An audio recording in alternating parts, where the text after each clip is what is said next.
you're Zoroastrian, right? Or is that true? Kinda, yeah. Okay, I mean, I was born that way, but okay, so like it's three totally unique American perspectives from all around the country, and you guys are united by your follow through on the Hippocratic Oath. You want to save lives, you want to help people, and you find yourself in Gaza, and then after that, your struggle and your work continues. You come to the United States of America, and you find out that the depravity doesn't end with the actions of Israel. Our own government is also turning a blind eye to these atrocities. So yeah, let's start here.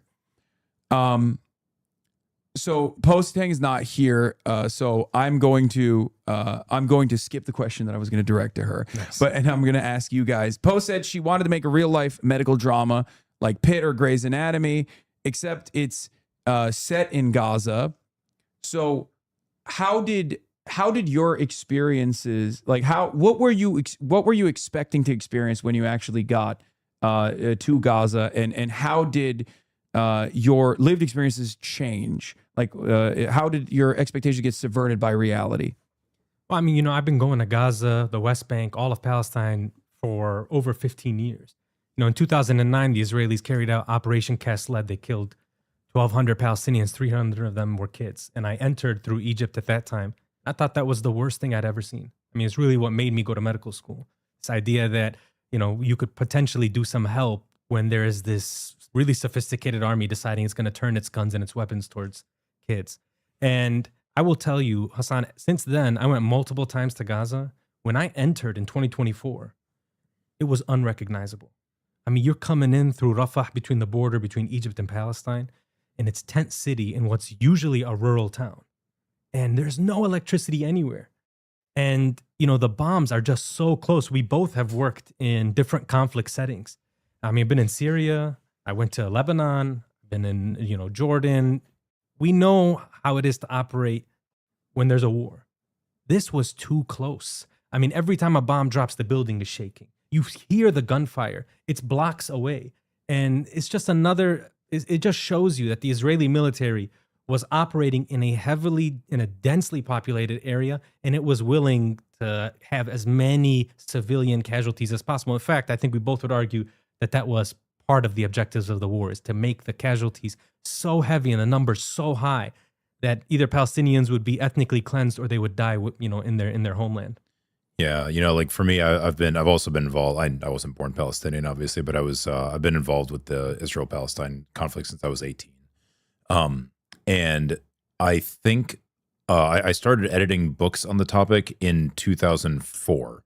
So I think up from 19, I guess probably 69 or 70 up until 2004. I'm pretty sure I've read every human rights report in the English language that's ever come out, and plenty of them since then. So I knew about the shooting of children. I knew about the shooting of civilians. I knew about and especially after Cast Lead, like you mentioned, Human Rights Watch had a report called White Flag Killings, where they very matter of factly described the killing of, I forget, several dozen families walking down the street with white flags, almost exclusively women and children. And so I knew that was going on, but then seeing it in person at European Hospital when I was there the first time, March and April of 2024, which is just a month after you, right? And you were at Nasser at that time, yeah. But seeing it in person, and I kept a diary while I was there, and then when I left, maybe a few weeks later, a Washington Post reporter asked me for the diary, so I was like, sure. And I hadn't even thought about it at that time, but so she asked me, how many children did you see shot while you were there? And I was like, I don't know. So I went through and counted it in 14 days, really 13 days of clinical work. I recorded that I saw 13 kids shot in the head or the chest.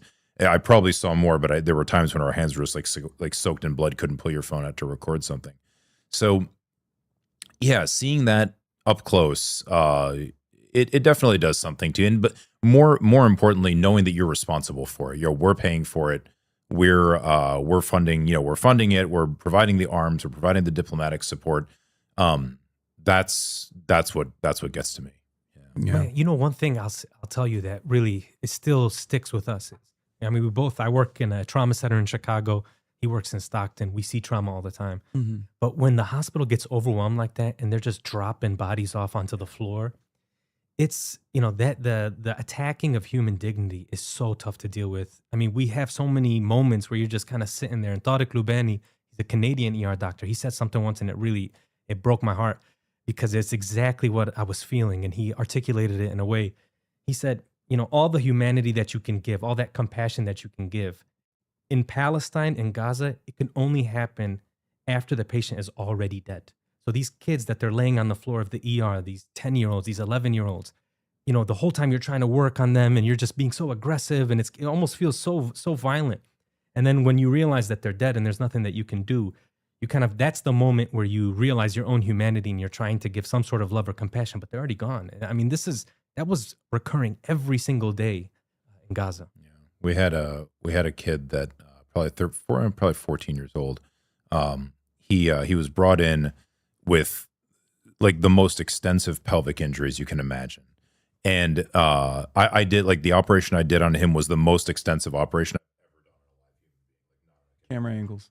And Swamp him. I just could not believe what was going on with this kid. And when we saw him, we were like, he's definitely going to die. There's no way he's going to live. It's like it would be hard for him to live at like USC or at Mass General, but here in Gaza, he's clearly going to die. But he was also awake, so it was like, what do we do? Do we just put him in a corner and let him die because he's not bleeding anymore? So he's going to die of sepsis in 3 days.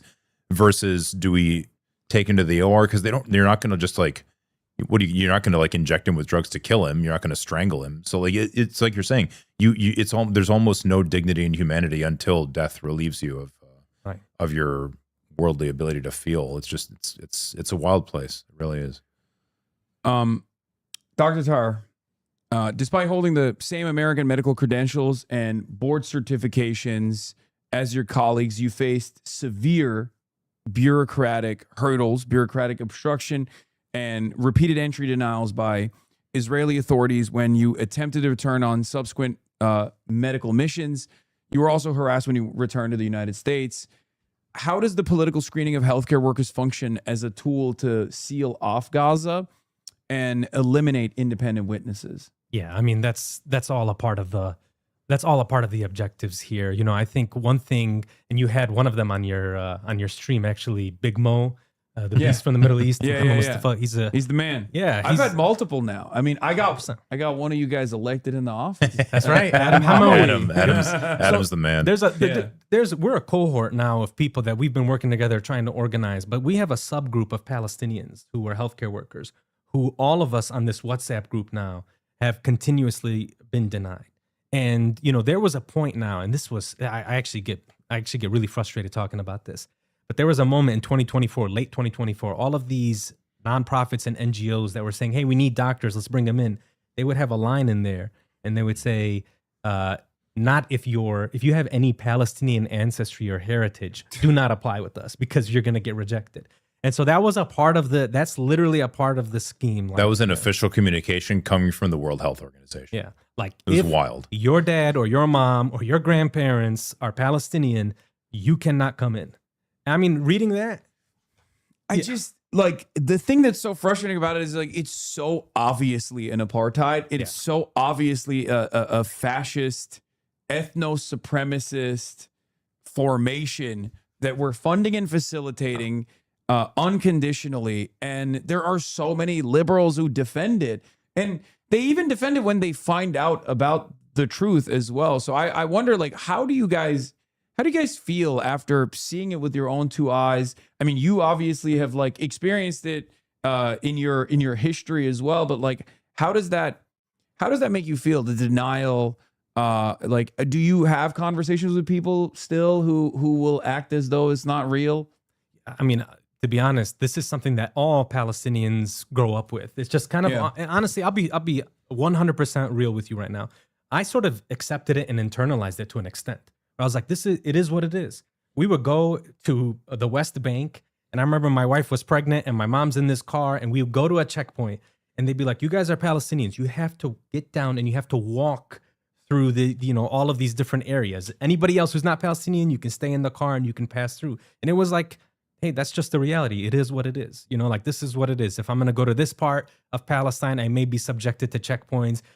These people are separated from us. People in Gaza never made it to the West Bank. People in the West Bank never made it to Gaza. Nobody's making it into Jerusalem. And we kind of internalized this. So, I mean, for me, it's something I think about. Is like, oh, I just sort of accepted this reality. I don't know what you think about it. Yeah, what do you think about it? You know, As a former Zoroastrian. not former, just but yeah, you know, actually, I guess that angle is kind of interesting. Zoroastrianism and Judaism have a quite close history, actually. The Jews were enslaved, this, you know, way long time ago. The Jews were enslaved in Babylon, and then Cyrus the Great was the emperor of a Persian empire, which was a Zoroastrian empire. He invaded Babylon, took the city, actually freed the Jews, and repatriated them to Jerusalem and built the second temple from the Persian treasury to replace the one that I guess the Romans had destroyed. And there's actually this thing that's, I think, maybe misleading, but still, it's called the First Declaration of Human Rights. Was a tablet that was issued by Cyrus declaring that the Jews have the right to worship and, you know, like just some basic rights. And there's a copy of that that's sitting outside the UN Security Council, you know, and it's like the plaque, I can't remember the exact words on it, but it says, like, you know, this is one of the first recognitions of universal rights, and that all people have the same rights, regardless of who they are, regardless of where they are, you know, that seeing that so shockingly transmogrified into this psychotic, you know, apartheid is not even, it's not the wrong term because it's not harsh enough. You know, like the African National Congress, the people that fought apartheid, they'll still say it today, are just, they're adamant. They're like, no, the Poors never did anything like this to us. Yeah. This is crazy. And you know, it's really a shocking thing to see in person. I remember the first time I was in, I lived in Israel from 2004 to 2005. I was in Haifa working with a Palestinian Jewish cooperative there. And I would tour around in the West Bank, and I was going, I think, from Nablus to Jenin in a shared taxi with 3 other guys. I think I told you the story before. And we get to a checkpoint, the checkpoint outside of Jenin, and the Israeli soldier, he's this big kind of chubby dude with a mustache, like a career guy, not a young reservist. He orders all of us out of the car. So, okay, we get out of the car. And, you know, this is all in like Hebrew and Arabic, but he says, you know, I'm going to check your ID, and then you take 1 step over and stand here. It's like literally, there's only 4 of us. It's not hard to keep track, but whatever. So he looks at my passport and he's like, you know, whatever, this guy's an American. And then he looks at the other 3. And then the last guy, who's probably like 19 or 20, he's like, you know, he's like, he checks his ID and he says, move over 1 step. And the guy's like, I don't want to move over 1 step. You checked my ID. What's the problem? He's like, move over 1 step. And no, I don't want to move over 1 step. And so they like start shoving each other. I'm like, shit, this is getting like bad. So I got between them and I looked at the Palestinian. I was like, khalas, like, just, you know, stop. It's okay. And then I was turning around to say, like, it's okay to the Israeli guy. In Hebrew, it's like beseda. He just clocks me. And I had glasses at the time. They flew off. I like went down to one knee, and I kind of just, you know, I was scared. I didn't know what to do. So I just put my hand up like this. And then I think he realized that he hit the American. So he was like, oh crap, I better stop. So he just threw all of our IDs on the floor and walked away. And when we got back in the car, none of them even thought this was weird. You know, it wasn't even like, and I was about there. I was 21 or 22 at the time. Like, none of them thought anything of this. And I was like, holy, like, this is just, it's inescapable when you're there, you know? Yeah. And that was more than 20 years ago. By the way, Big Mo just had a baby, named him Faye. He got his wife out of Gaza. Yeah. But there's you talk about apartheid. There's like a real non-zero chance that his son may never be able to visit Gaza ever, even though his mom and his dad are from Gaza. So yeah, I mean, that's just the reality of it. We can say, you know, apartheid and ethnic cleansing, but this is how it plays out. Yeah. No, it's unbelievable that it's something that we learn about in history books about, like, my whole life I've been taught, like, this is a heinous crime. This can never be repeated, never again. And then it's being repeated in broad daylight in front of our eyes. It's the first ever live stream genocide. And so now we understand why or how German society turned a blind eye to the chimney smoke and the ashes that covered these cities when people talked about it, where there is there's no plausible deniability in this circumstance, and yet people see it, and some people even demand more of it. And those institutions back then were quiet about this. Many of the same institutions now, like the professional societies and the different governments and even some of the religious sort of groups, they all were quiet when it happened then. And to no one's surprise, they're quiet when it's happening in Gaza to Palestinians. Yeah, absolutely. So your fellow volunteer surgeon, we just talked about him, Dr. Adam Hamawi, U.S. Army combat veteran who famously saved Tammy Duckworth. Duckworth's life in Iraq before volunteering alongside medical teams in Gaza, recently won the Democratic congressional primary. That's right. In New Jersey's 12th district on an explicit platform of healthcare, not bombs. As physicians who have spent years attempting to lobby an obstinate Congress from the outside, what does it mean for your movement to see a frontline medical colleague break through the party establishment to take a seat inside the halls of power? Does that give you a little bit of confidence? It gives me hope. Yeah. I mean, to be honest, and you're also Palestinian, so it's like doubly. I'm interested to hear what you think about all the anti-Zionists running for office and winning. I never thought in my life that we would be in this sort of position to see this sort of platforms and policies, even the discourse, people talking about AIPAC being dirty money. I mean, I think there's a chance. I don't know. I would love to hear actually what you think. I think there's a chance that the Democratic nominee in 2028 may be running on a "I'm not taking AIPAC money" platform. Oh, that's a guarantee. I said that on CNN, and everybody got mad at me, and I was like, To me, that's like it. Literally, I mean, I'm getting goosebumps just thinking about that. I never thought that was possible. And, when you were here, when you sat in this room, did you think that a year after that conversation, we would have a frontline medical worker that came out of Gaza and ran for office and won, or the number of different like openly anti-Zionist politicians that have actually won their won seats of power in the Democratic Party? I mean, there's a lot of backlash. I'm sure you guys have seen. Yeah, I have become somewhat of a controversial figure,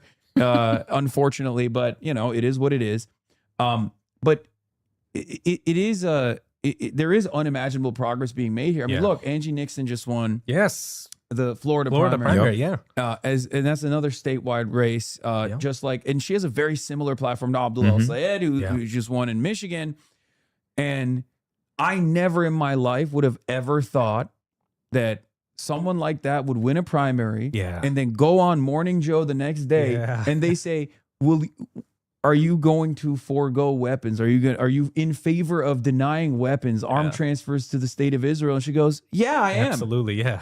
Like, that's insane. I mean, it's such a normal position when you understand the severity of the crisis, when you're like, this is a genocide. Of course we have to do an arms embargo. We should do accountability, right? Yeah. And yet it's still unbelievable in comparison to even a year ago, 2 years ago, or certainly 10 years ago. It's also a natural position if you're a politician and you actually think that what people believe matters. Like if you even leaving it, like, suppose you have no morals whatsoever. If you want to get elected and you're paying any attention to the United States, not just like, in other words, if you think that people matter, not the money, that actually that's the money.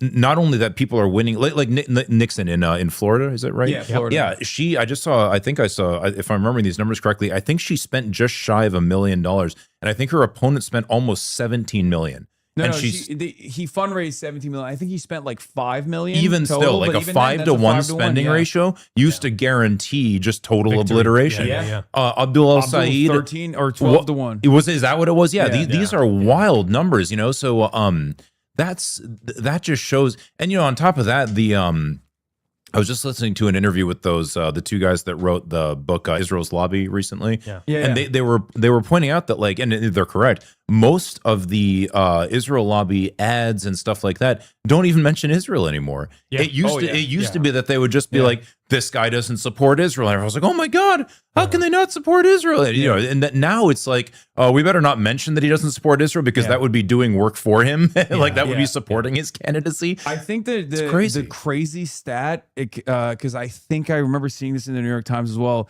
since 2022, there has not been a single AIPAC or AIPAC subsidiary ad that has mentioned Israel at all. Wow. I can believe it. Yeah. Since 2022, it's always like, oh, this is a bad Democrat. If you're in the primary, they say like that's what they did with Wesley Bell, Cory Bush. Yeah. The first time around when it was like the historic primary expenditure, there was not a single mention of Cory Bush's position on Israel. Yeah. And then after that victory comes for the AIPAC candidate, then they'll gloat. Right. Then they'll be like, oh yeah, being pro-Israel is good politics and good policy. Yep. Yeah. But this is what bothers me though, and you're dealing with this. This is what I don't understand. Look, Fox News is watching you like a hawk. I get it. You might appear tonight. Yeah, it's all good. It's all good. But what bothers me though is the Democratic Party, the establishment. They're still making the same mistakes that they made in 2024, and this idea that they can just somehow bully this like populist progressive movement. I mean, are they going to make the same mistake in 2028 where they're going to shove a candidate down our throat who has bad politics and policy in general, but also on Palestine? I mean, that's, this could be a disaster if we're talking about a Vance or a Rubio presidency because the Democratic establishment can't read the room. No, I'm not worried about that. Okay, why? Because look, I look at, again, last time Feroz was here, I look at where I was mentally and where I thought about like American politics was heading. Yeah. And where we are now. That happened in less than 2 years. I remember getting kicked out of the DNC for calling out after being invited as a creator for Kamala Harris. I got kicked out of the DNC while a New York Times reporter was sitting next to me in front of 70,000 live viewers. I lost my credentials because I criticized the Democratic National Committee and the convention for not having a Palestinian speaker. And the final straw was when I compared them to Israel because they were lying. They were lying about how like Ruva, who is part of or was at the time part of the uncommitted movement, like had not sent in their speech ahead of time. And I was like, oh, just like Israel, they're lying to the media. And that was the straw that broke the camel's back. They were like, you got to get out of here.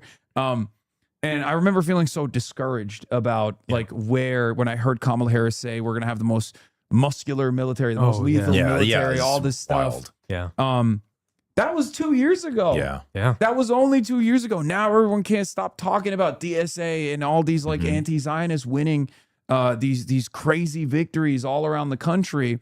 And therefore, I mean, 2 years from here on out, especially when some of these guys, I mean, look at Zoran, right? Like he has delivered on his agenda, on his promises. He's done a tremendous amount of work in terms of like normalizing some of the sentiment as well, being brave at times when it's necessary to say, I'm not going to Israel in that New York primary debate. That was a huge moment. That was a real turning point, right? In messaging in mainstream news.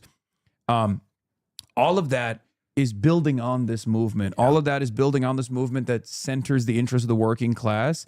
So yes, I do think that 2028, judging by our trajectory, by the exponential growth of this movement, by all of these compounding victories, 2028 is going to have a much more positive outlook, I think. Oh, nice. Yeah, I mean, I'm ready. You got me. You got him psyched up now.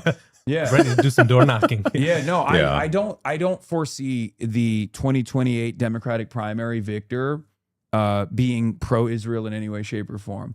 It's going to be treated like abortion. Like, would you expect the 2028 Democratic primary winner to be restrictive in abortion in any way, shape, or form? No, right? No chance, yeah. And I think Israel will be viewed in the same exact partisan manner.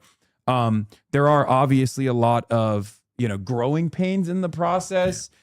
These guys cannot contend with this reality shifting. They're so comfortable. They're so used to posture arrogantly and make maximalist demands and have a lot of those demands get satiated and fulfilled. So that's why there's a lot of backlash right now, and they're like, oh, we'll just purchase TikTok and then we'll make TikTok pro-Israel. Okay, that didn't work, but like, we'll go after prominent critics of Israel. We'll just like tar and feather them at first as anti-Semites. Okay, that doesn't work. Then we move down. We move down the line. Now they're just calling me every name in the book, and unfortunately, a lot of Democrats are also leaning into it as well. But what was the? I'm sorry to ask you this, but what was the context of? They had asked Bernie about Abdul Right. I mean, what's the deal with that though? I just don't understand it. Honestly, I was very disappointed. Like, Wait, what's Bernie saying? Oh, that was he wasn't even responding to Abdul campaigning with me. He was responding to the America Deserve 9/11 comment. oh, thank God. And then All they right. clipped Yeah. it. No, because he then moves on to defend me. He's like, "Oh, he's on the radio Oh, okay. for thousands of hours." Like he turns around, he's like, "Abby, I'm sure you've said something stupid in your hundreds of hours on CNN." Nice. But the media, of course, clipped it to be Okay. like, "Oh, Bernie condemned." No, Bernie and I we're still boys. Good. Okay. Good. You All know, right. that's Unc. That's Unc. We might not always agree. We might not always agree. No, on- that's sure. on everything, but Yeah. that's still Unc. yeah. For sure. And But- it's not even just popular opinion. Like, actually this movie, American Doctor, it actually got picked what's it called? The New York Times Critics' Choice. named it a Critics' Choice. Yep. That's like inconceivable, even Yeah. just a year or two ago, Yeah.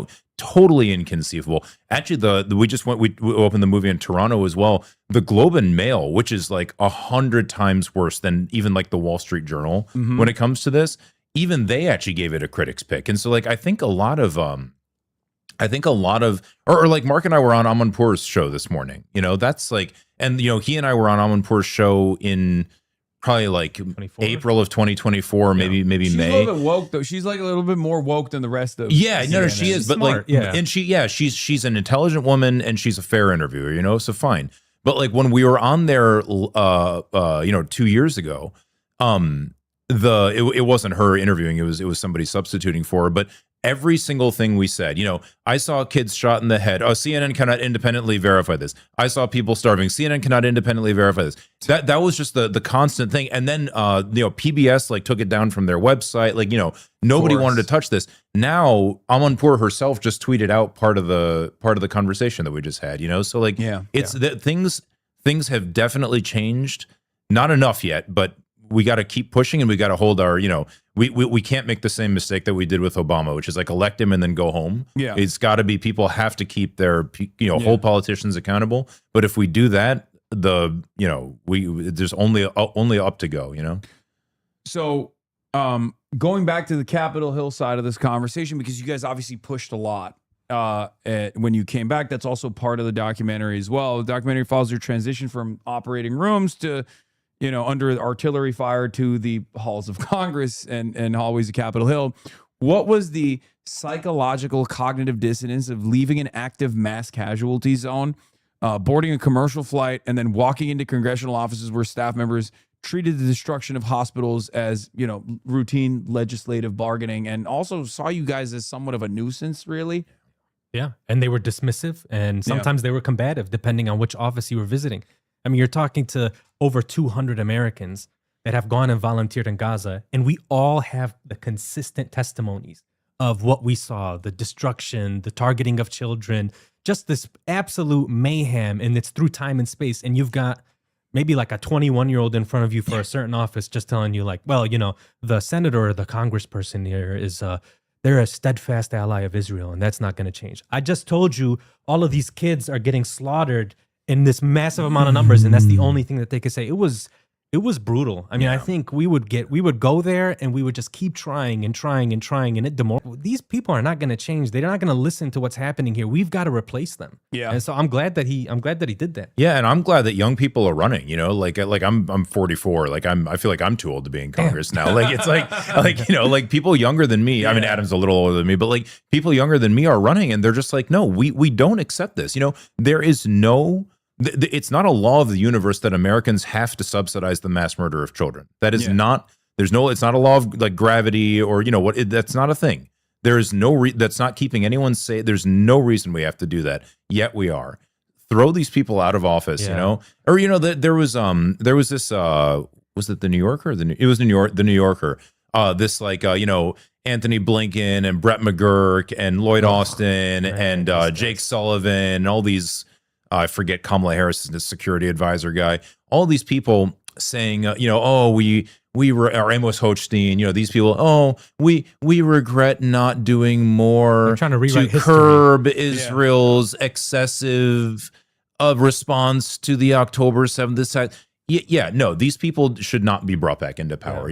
Other people need to step up 100%. and we need to put them in the position to do so. Yeah. And they kept defending it well into the Trump administration. Brett McGurk has a CNN contributor slot, and I saw him with my own 2 eyes, with my own 2 ears, speak endlessly about how positive it was that Trump was involved in Gaza in a similar manner to the Democratic Party, and how this was like following the trajectory of Biden. He even talked about the Iran war in a similar manner initially. So did Hochstein. Hochstein said, if Biden was reelected, we actually thought we were going to have to attack Iran too. We were talking about it. He said, the hell out of here. Like that.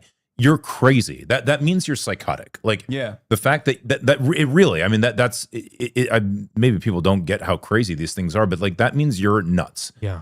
Go away. Yeah. I mean, that's why I'm glad that there are so many different things like documentaries coming out or different pieces of art coming out at Harvard trying to distance himself. But at the end of the day, I met with Jake Sullivan, and he was defending these allegations about what these hospitals were used for to a person that's been in every hospital in Gaza. Yeah. Yeah, it's kind of crazy because, like, I mean, I'm sure you guys remember at the time you had USAID reports coming out that was showcasing the atrocities, the severity of the crisis, and the famine-like conditions that were taking place, and that's an automatic that's so like unconditionally a war crime that numerous people who were very positive about Israel, including the leader of Human Rights Watch, once they saw famine, they were like, "It's over. This is a genocide. This is definitely a genocide, right?" And yet, those reports were cast aside, by Anthony Blinken, or even altered. Yeah. That's why Stacey Gilbert resigned. That Anil, what's her last name? Rodriguez, I think. That's why she resigned. Like there were lots of people in the technical departments at the state and USAID, at least at state, who resigned and said, no, like that's not what our report said. Like we clearly said, yes, Israel is blocking American-funded aid to Gaza. Yes, it is illegal to keep arming these people.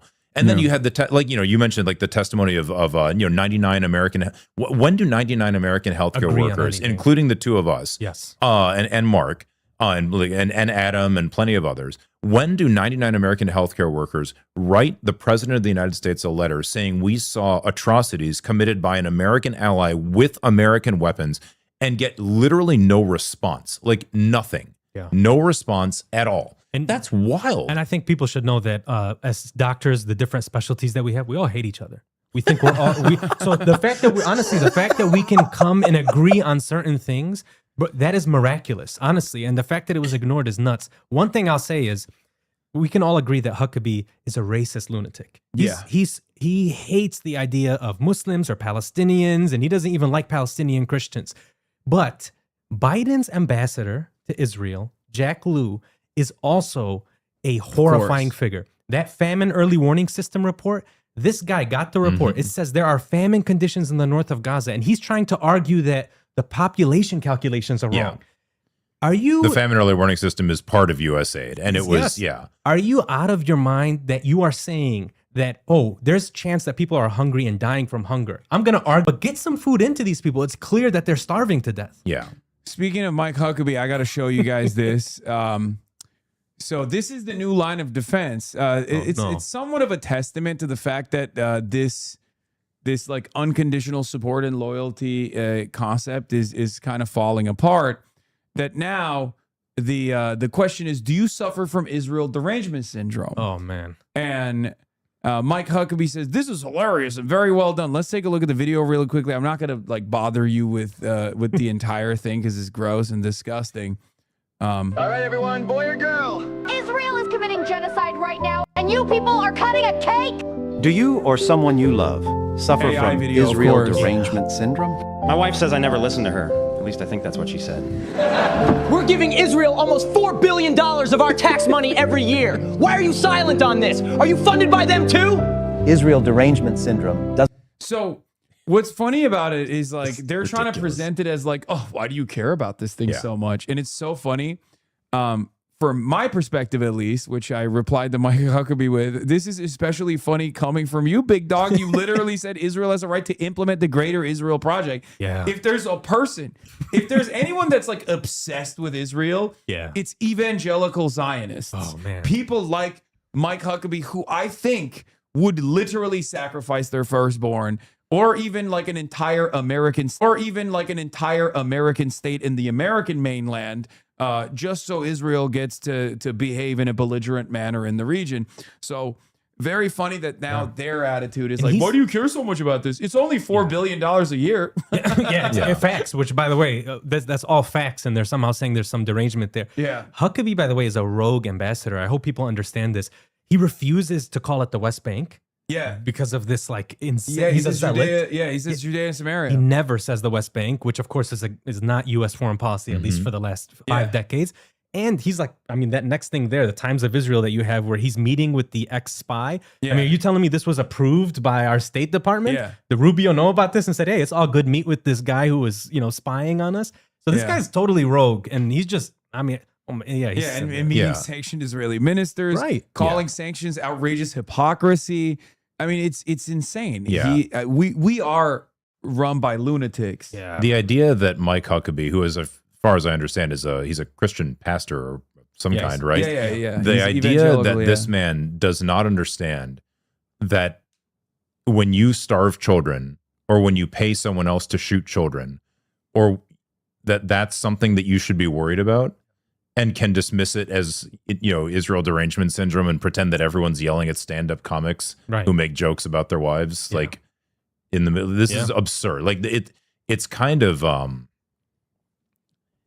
hard to. I mean, I know we're laughing about it because it is pretty funny, but it's kind of hard to appreciate how psychotic that is. I mean, that's I don't know. I feel like that's like somebody being like, oh, you're obsessed with Germany because they're, why are stand-up comics standing up and yelling about the Holocaust in 1940s? Well, there's a reason. I mean, there is a good reason for that, actually. Like if people were doing that in the 1940s, now we would praise them for it. Yeah. One of the worst takes I ever heard, I don't know why he reminded me of this, is Patrick Bet-David was talking about That's my rebranding. goat. That's your guy, huh? No. Oh God, He's so funny. Oh, I can't believe you brought that up. Do you remember the take he said? He goes, Israel has a PR problem. He goes, and I have an idea. Let's do the roast of Benjamin Netanyahu. It's like, wow, that is as bad as it gets, man. Dude, it's because these guys are fucking stupid.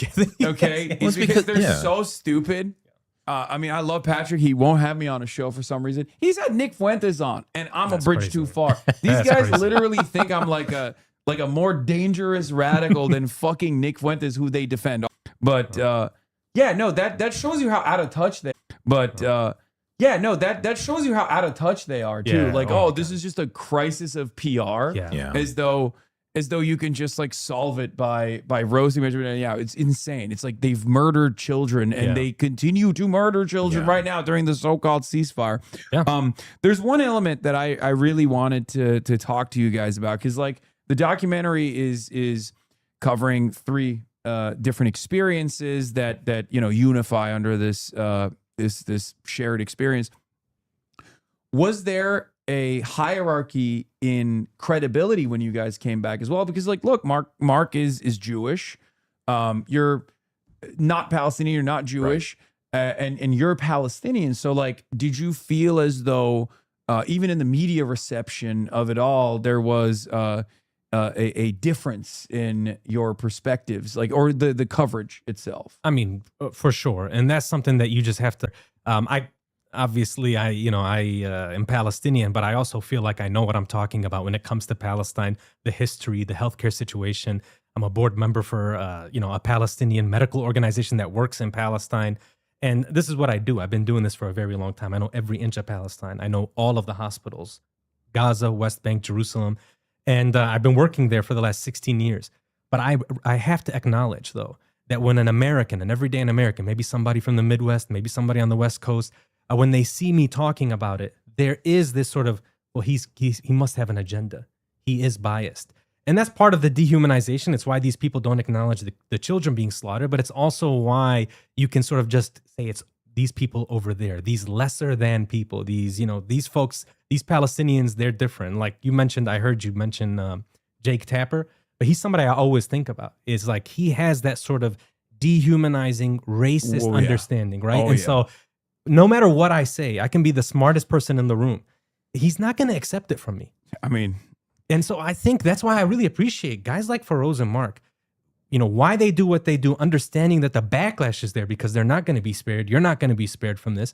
But the fact that you're willing to speak up and say these things, I mean, that to me, I mean, I say that's courageous to do it, honestly. Yeah, no, I've never, look, for the most part, for most of my career, I've been doing this for 13 years. And before people were like hyper focused on, every little thing that I've ever said, I was still an avowed anti-Zionist, right? But most people had not like fully comprehended the issue at all. It didn't become such a salient problem for them.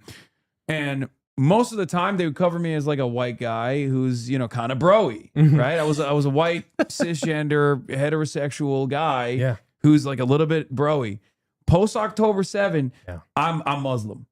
I'm the most Muslim guy that has ever Muslimed in the country. Yeah.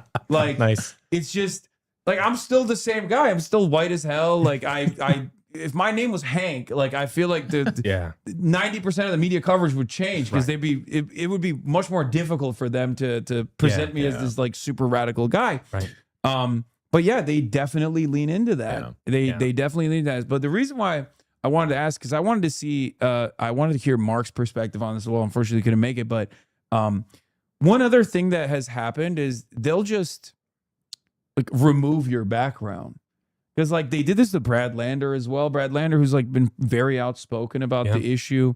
They treated his victory over Dan Goldman in a very Jewish district in New York as an anti-Semitic act.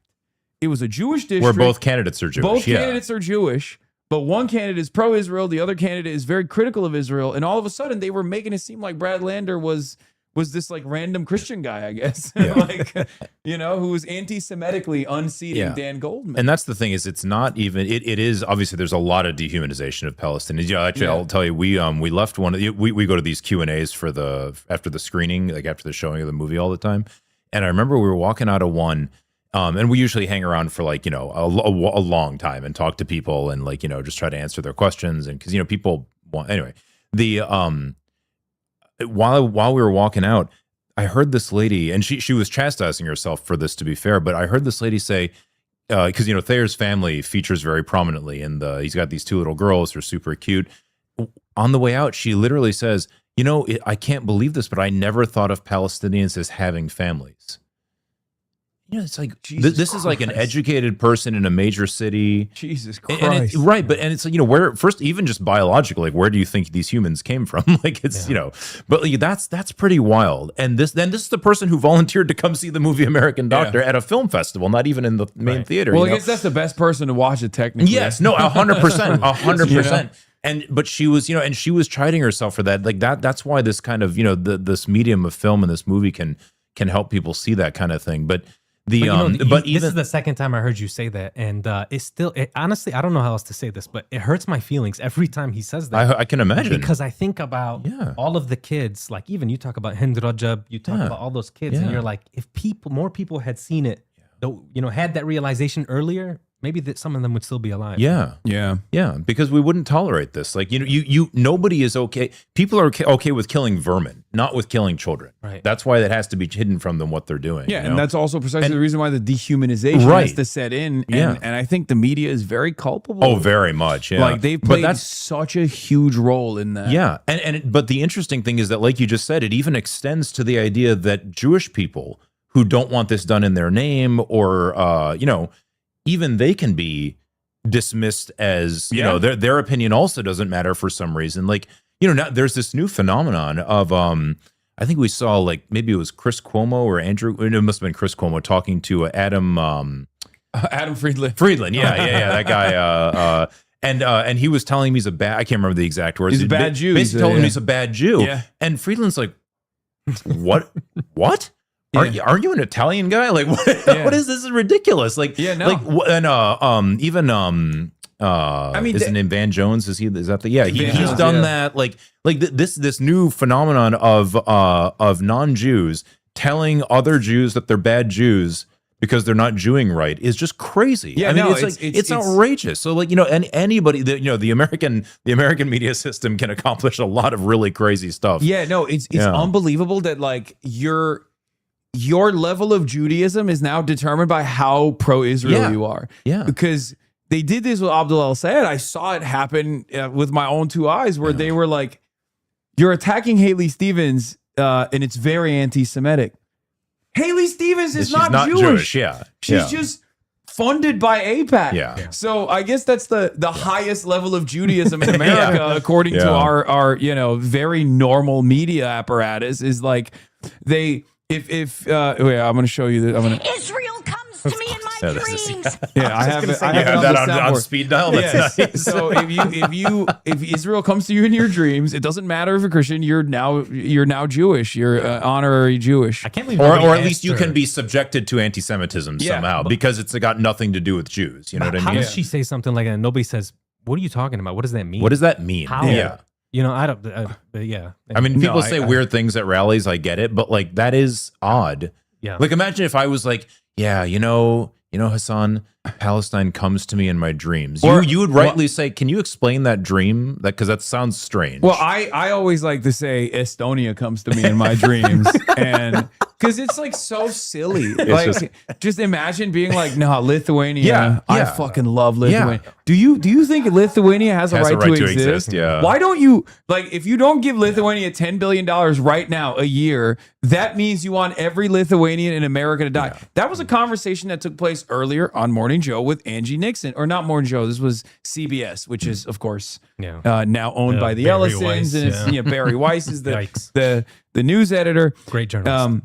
And what's crazy is they were asking Angie Nixon, and the host turns around to Angie Nixon and says, so you want to deny weapons transfers to Israel at a time when there's an unprecedented crisis in anti-Semitism here in the United States of America. And I was like, how do you connect those two connect? things? Yeah, that's What wild. What the fuck does That's that have to wild. do with American Jews at all?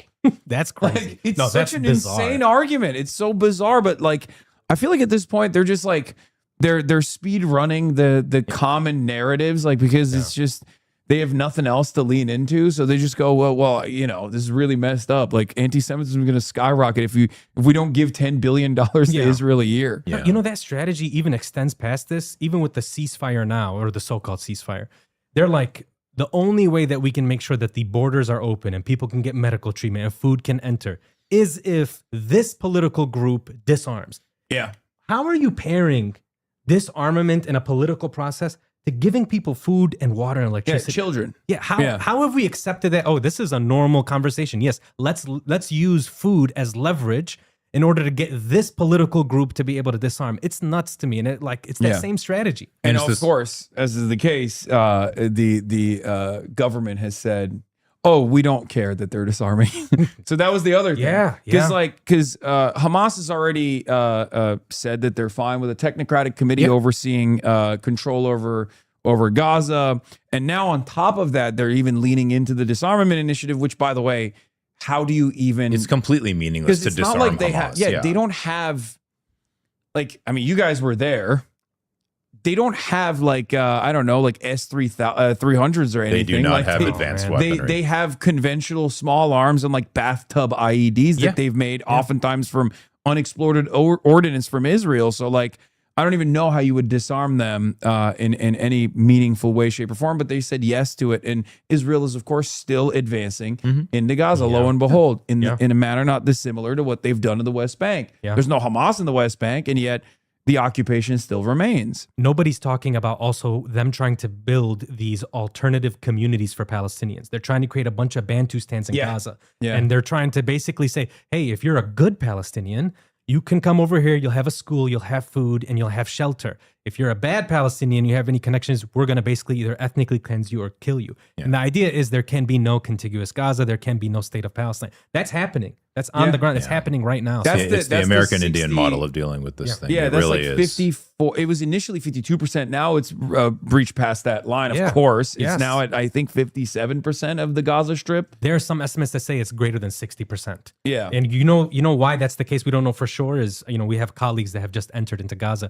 They can't even before when the ceasefire happened, there were cinder blocks. Yeah, and they would be like, okay, this is the yellow line. Now they keep inching closer, and the only way they know is when they engage and they fire on people. Yeah. Yep. When they shoot children, that they claim is like passing the yellow line that keeps expanding. That's the other thing about this military that I hope people can understand is they had a policy of just engage with anything that breathes or moves. Even Israeli hostages that escaped. Yeah. They fired on them and killed naked, them. waving white flags and yelling in Hebrew. They fired on them, and that's Three of them killed, how what happened to Hind happened. That's how those ambulance drivers were killed in Rafah. That's how all of these people have lost their lives when they were trying to cross the street and flee because they were told to evacuate by the Israeli military. And it's just like they told their soldiers, just fire. Yeah. Let it rain. If anybody wants to read about this, Breaking the Silence, it's an Israeli reservist group that just takes testimony from them, but also Haaretz, which is it's one of Israel's major newspapers.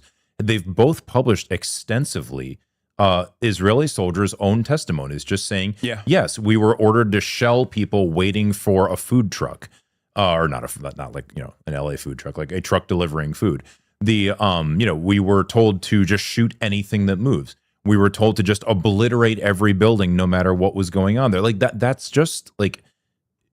It's all out there and open. Like none of it's a secret. Yeah. And is it not humiliating? Do you think it's not humiliating for the Trump administration to say, "Hey, we made a major breakthrough on Truth Social"? He's like, we're advancing this agreement, and then Netanyahu holds a press conference and says, "Nah, we're not agreeing to any of the 15-point plan."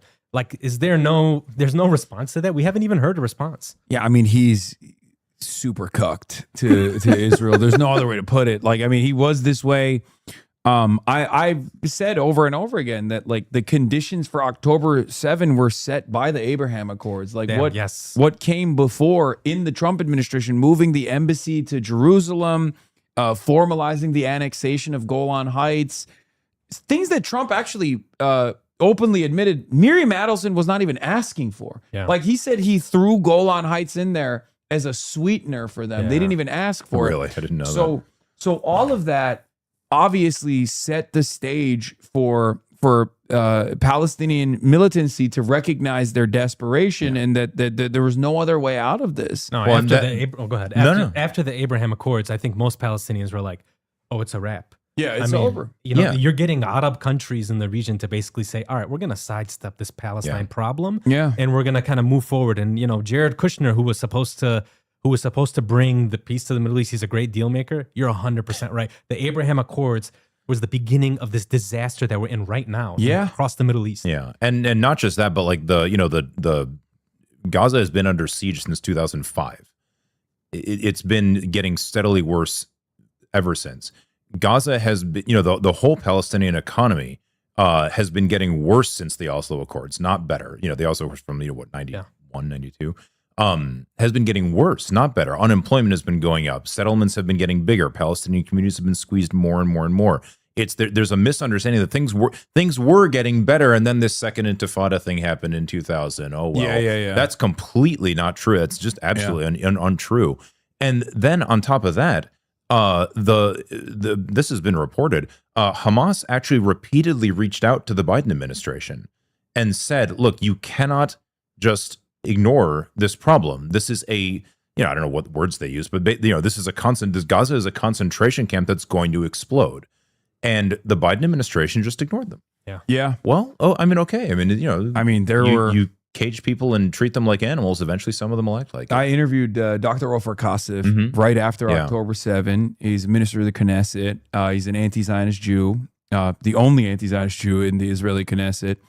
And one of the few in Israel in general. Yeah. And he told me he sent a lot of letters to American politicians, some of which I admire even, I won't say who, about the conditions in the West Bank and Itamar Ben-Gvir and like all of the initiatives that they were engaging in the West Bank, that was inevitably going to bear out a very violent response. So like people act as though this was not, this was an unpredictable, cataclysmic event. And yet it was so predictable that the heads of Shin Bet had warned the Israeli government at the time. And they called them woke. They said you're woke for saying like our militancy and our violence in the West Bank is going to inevitably bear out like a violent retaliation from Hamas in Gaza. And they've been saying that since like 2003, just to be clear. Like the 4 former heads of the Shin Bet were interviewed, I think on Yediot Ahronot, I can't remember, some Israeli thing. And they were very, the way I remember the one line was, we're acting disgracefully in the territories. There's no other word for it, Meron Ben-Venisti, who's the former deputy mayor of Jerusalem. He's I think he's passed away since then, but he was the founder of the West Bank Data Project. He wrote in probably 2002 or 3 or 4, somewhere around there, that the slow transfer of Palestinians out of Jerusalem, concentrating them in the West Bank and starving Gaza, was creating a community that is hostile and nurturing a desire for revenge. More than 20 years before October 7th. And yet he was right. Yeah, and 2023 was the deadliest year since the second Intifada before October 7th. Shireen Abu Akleh was gunned down by an Israeli soldier, a sniper, shot her in the head in Jenin camp.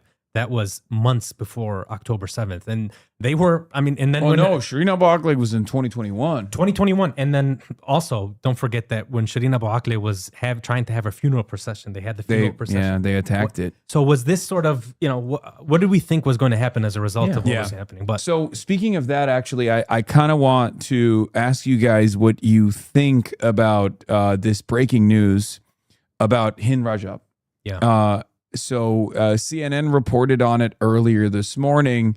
The Israeli military has acknowledged firing on a car carrying 5-year-old Hind Rajab in Gaza after earlier denials, as it opens a criminal probe into the January 2024 killing. So what's really interesting about this, and the reason why your mention of Shireen Abu Akleh reminded me of bringing this up in front of you guys, is because the Shireen Abu Akleh assassination also was investigated. And not a single person was actually prosecuted in the process. Not a single Israeli soldier. There was no, they found that there was no wrongdoing whatsoever.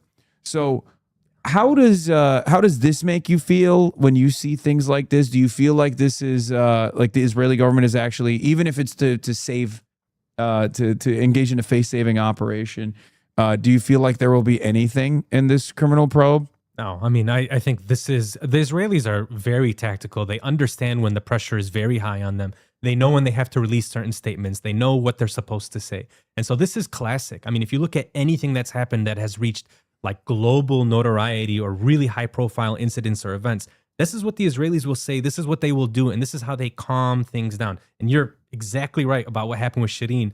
That's exactly what they said. At first they were like, it wasn't us. Well, first they said it was the Jenin Brigade. Yes, yeah. And then obviously open source intelligence and forensics examiners looked at the area, and there were no Palestinian militancy in that area whatsoever. It was actually the Israeli snipers that were there. And then they had to double back and be like, oh, it was an accident. It wasn't an accident. She was clearly marked as press. She was wearing a press vest. She was wearing the helmet. And there was no reason to be firing bullets toward her. Yeah, and they shot her in the neck to kill her. It was bullshit. And she was an American, Palestinian American, and a very important voice.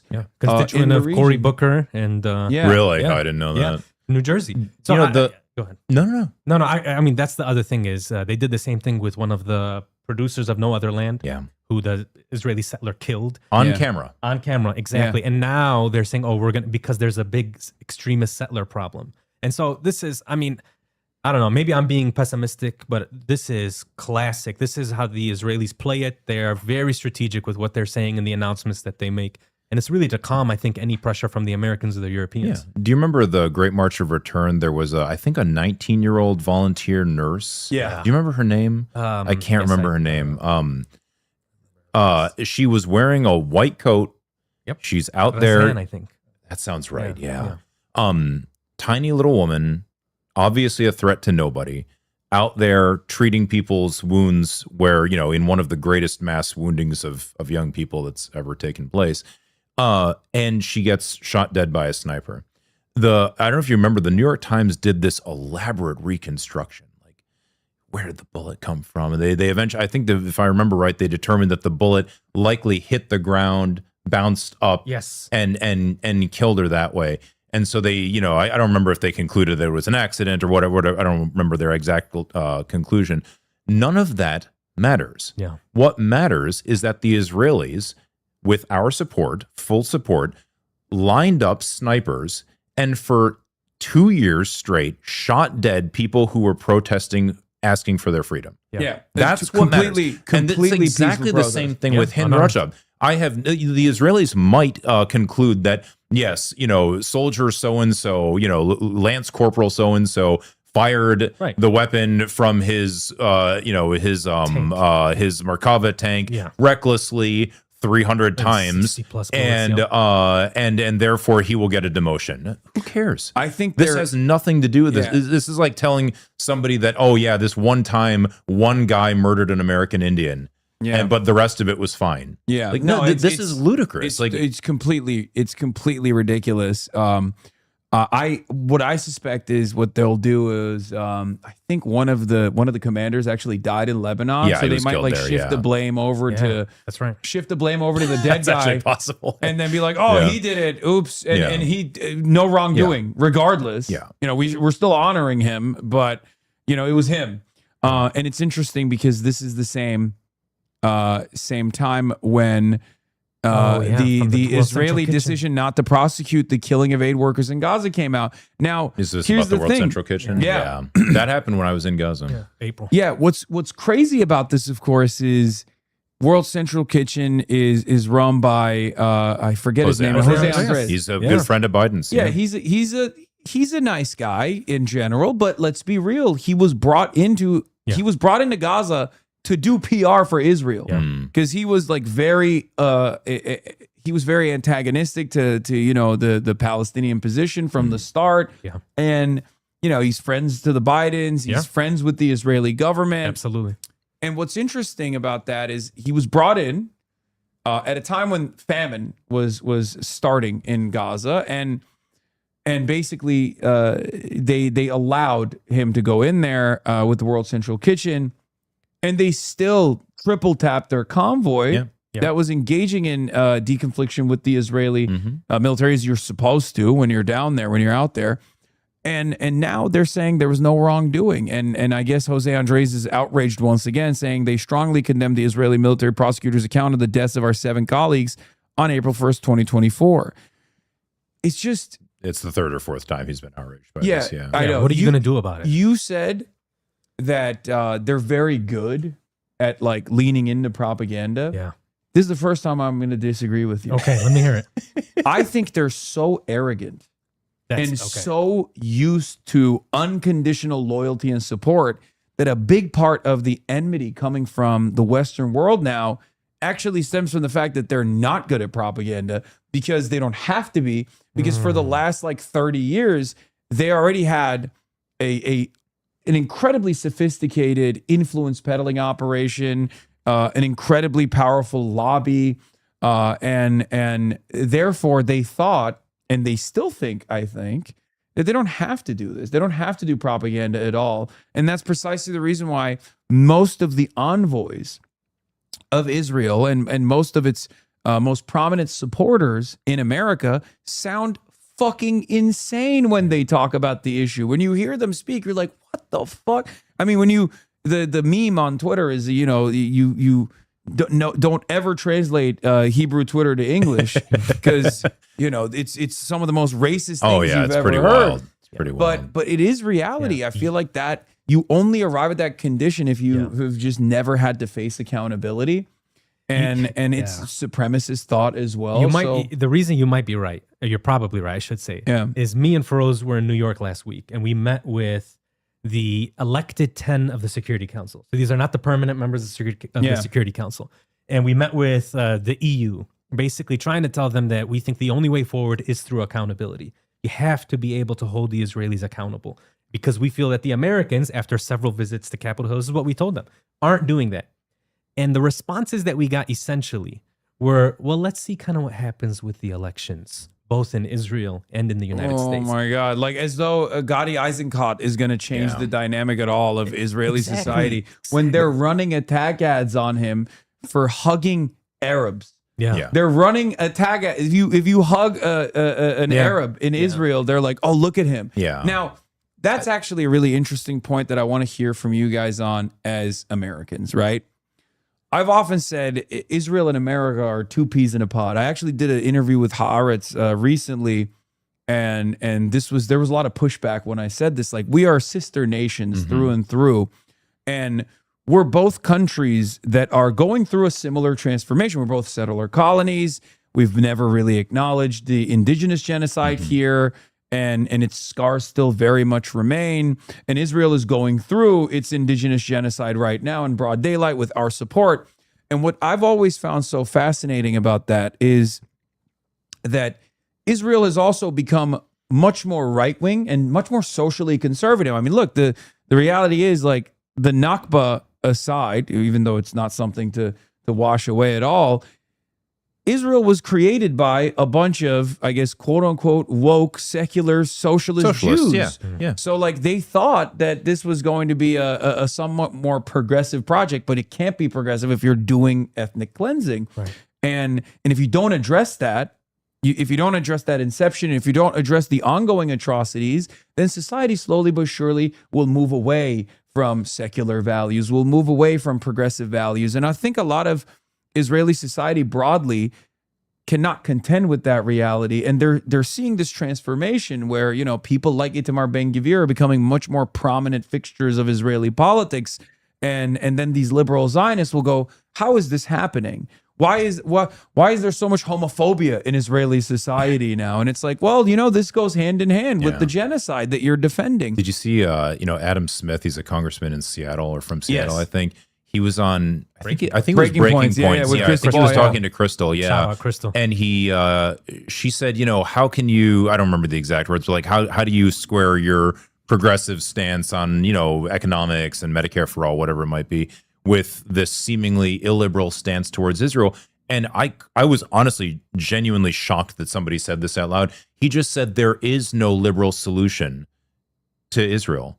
Yeah. In other words, Israel is, you know, he didn't say it this way, but I'm interpreting it. Israel is an illiberal state, and that's fine with me. You know, that's wild. Like that's completely crazy. And that I actually just had this like kind of getting back to what you were saying before about like their propaganda is bad. I think ethno supremacy just makes people dumb. Like you kind of can't. You know, I've talked to a lot of people who were in the like very much in the anti-apartheid movement. And they said there was kind of a similar thing where, you know, South African Boers would just, they couldn't understand what everyone else doesn't understand.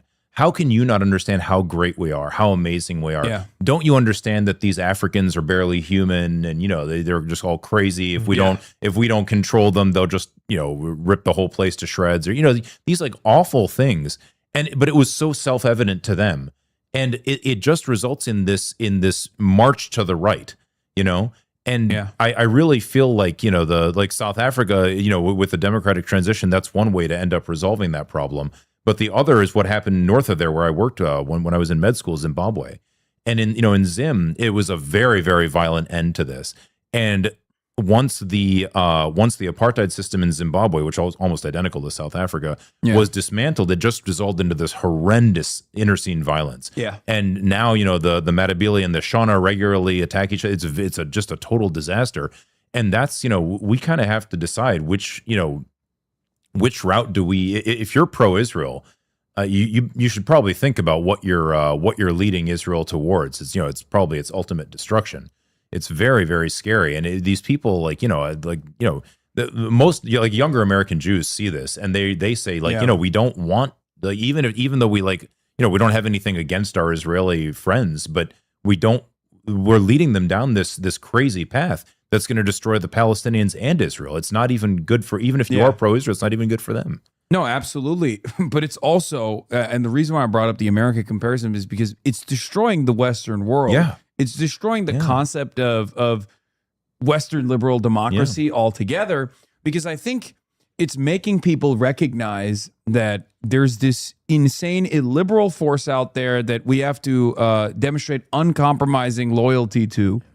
And you know, in the UK, the Palestine Action protesters and people who hold up placards like, you know, pensioners, 85-year-old Holocaust survivors and 90-year-old Holocaust survivors, like they hold up placards and they get arrested. And we are in the Western world basically slowly but surely dismantling our institutions. Some might even say we've never really fully cared about these institutions, but I think this contradiction is forcing people to slowly but surely recognize that Western liberal democracy is dead. It's dying. And I worry about the illiberal, post-liberal, fascist forces that will come out of this process. And I say that as someone who is not only now barred from entering the United Kingdom. I don't know if you guys knew that. Yeah, I did. Yeah. But also, which is insane. Labor government, by the way. So wild. And a former, was it under Keir Starmer? Yeah, it was under Starmer, that's right? That's a former human rights lawyer, right? Former human rights lawyer. Unbelievable. Shabana Mahmood, former pro-Palestine activist. Really? Shabana I didn't Mahmood, know who was that. the Home Secretary at the time. Yeah. And then also here in the United States of America, the American government is not exactly fond of me either. And they're becoming more openly fascist than ever before.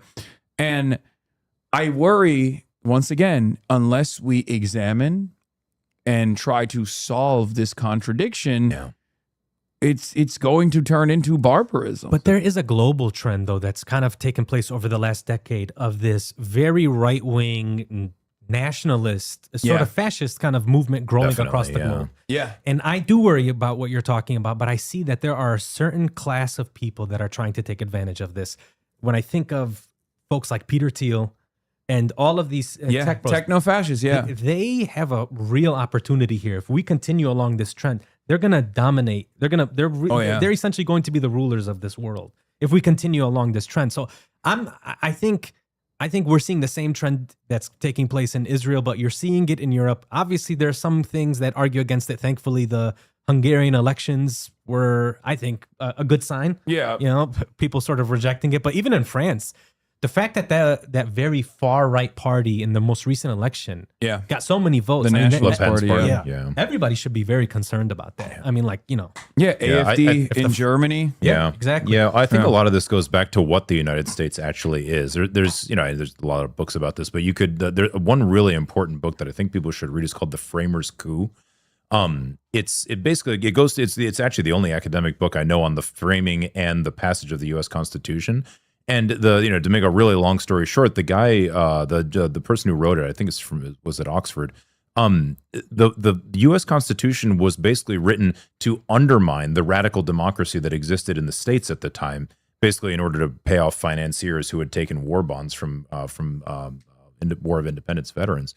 And it wasn't until the Indian genocide was completed, or essentially completed, and slavery was overthrown, that we actually started to develop liberal institutions in the United States. That's when, this isn't in the Framers' Code, this is my interpretation, but that's when you get, and especially after World War II, you get into the 60s. Yeah. The 1960s are a huge moment of awakening, of political awakening, of social awakening. All of a sudden, women and students and minorities and all sorts of other people refused to be silent anymore. Yeah. And there was a big reaction to this. There was on the liberal side, there was the Trilateral Commission. On the conservative side, there was, the Powell Memorandum that, there's a really good podcast series about that from the guys at Lever News. I forget the name David of it now. Sirota. Yeah, Sirota. He's going to get very excited that you mentioned it. No, well, it's really worth listening. There's a second part of it now, which I haven't listened to yet, but it's really, that's my guy. He does a lot of good work. But that's that backlash, which had, I hate the term, but like bipartisan support, like the Democratic centrists and the Republicans were both on board with this. The Republicans were more, like the rhetoric was crazier. the liberal internationalists, like, you know, the people that staffed the Carter administration, people like that came afterwards, they were more reasoned and measured. You know, they spoke more like Kamala Harris than like Donald Trump. But the but that backlash is very real. It's sustained and it's society wide. You know, that's where student debt comes from. That's where you know, mass incarceration comes from. All these methods of disciplining the population, and the, you know, Israel or fealty to Israel is kind of a way to be in the cult.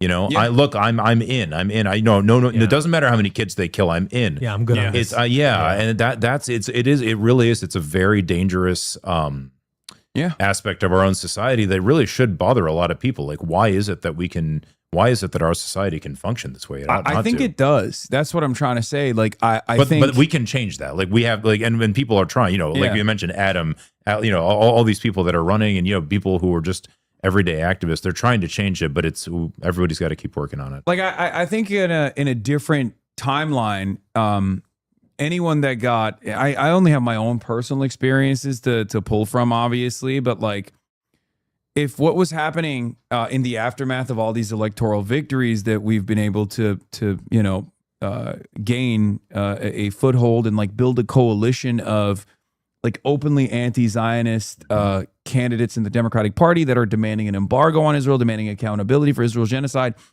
Well, that never would have happened under any other media environment. That never would have happened under any other point in American history. However, from the media reception standpoint, like, if 5 years ago every outlet was calling me a anti-Semitic terrorist, it would be over. It'd be a it wrap. would be over. Now, you know, University of Washington cancels my speech that I was supposed to do in January. It's a publicly funded institution. It's a direct First Amendment violation.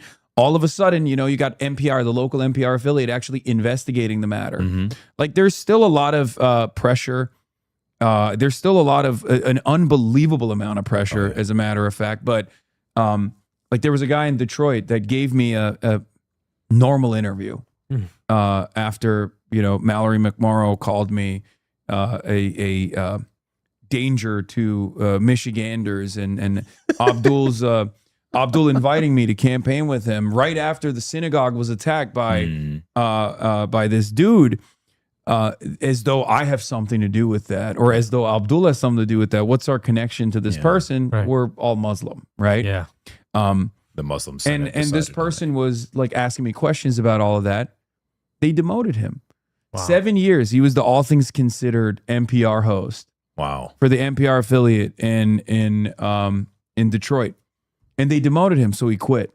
So like, there's still this level of pressure that's taking place. I mean, I'm still blacklisted from MS Now, CNN, and Fox News, but at the end of the day, that we still have independent platforms, and we can still, you know, congregate around these issues and still engage in advocacy. So I think that there is a real, real opportunity to make changes. And they clearly, I mean, even the Trump administration feels the pressure from everyday Americans when they went into this Iran thing this year. I mean, they thought it would be very simple. I'll come out there and I'll say, we can't do this. This is the right thing to do. People rejected that totally on both sides of the aisle. He lost his boy Tucker in the process of this. Yeah. So I mean, I don't know. I don't really fully trust him, but what do you mean? Tell me. With Tucker Carlson? Yeah. I think he's far too close to Peter Thiel. Yeah. He never talks about Palantir. He never talks about Peter Thiel. He believes in all of these different conspiracies. Yeah. He believes that, you know, you can be spirits can take over your body, but he won't entertain the real world conspiracy of Palantir, like mass AI backed surveillance technology from Peter Thiel, a man who has blood boys, one of which is JD Vance. JD Vance is not his actual blood boy, but he does have real blood boys, or did. And he's also very close with JD Vance as well. So I think he's 100%. But tell me what you think about why then so publicly be so against the decision to enter into the Iran war for him? Because I'm trying to piece that together. Because just like there's factional disagreements within the State Department, I think that there's a concept amongst especially the right called no dumb wars. which is a way to sidestep the issue of being anti-war unconditionally or anti-violence unconditionally, to say, there are some wars that are worthwhile, but this one is dumb. And conservatives peddle that propaganda all the time to basically boost their credibility as like isolationists in name only, I guess. And I suspect that's kind of what Tucker is doing, because like it is a dumb war to go to war with Iran. I mean, look, you know who else is against the war with Iran?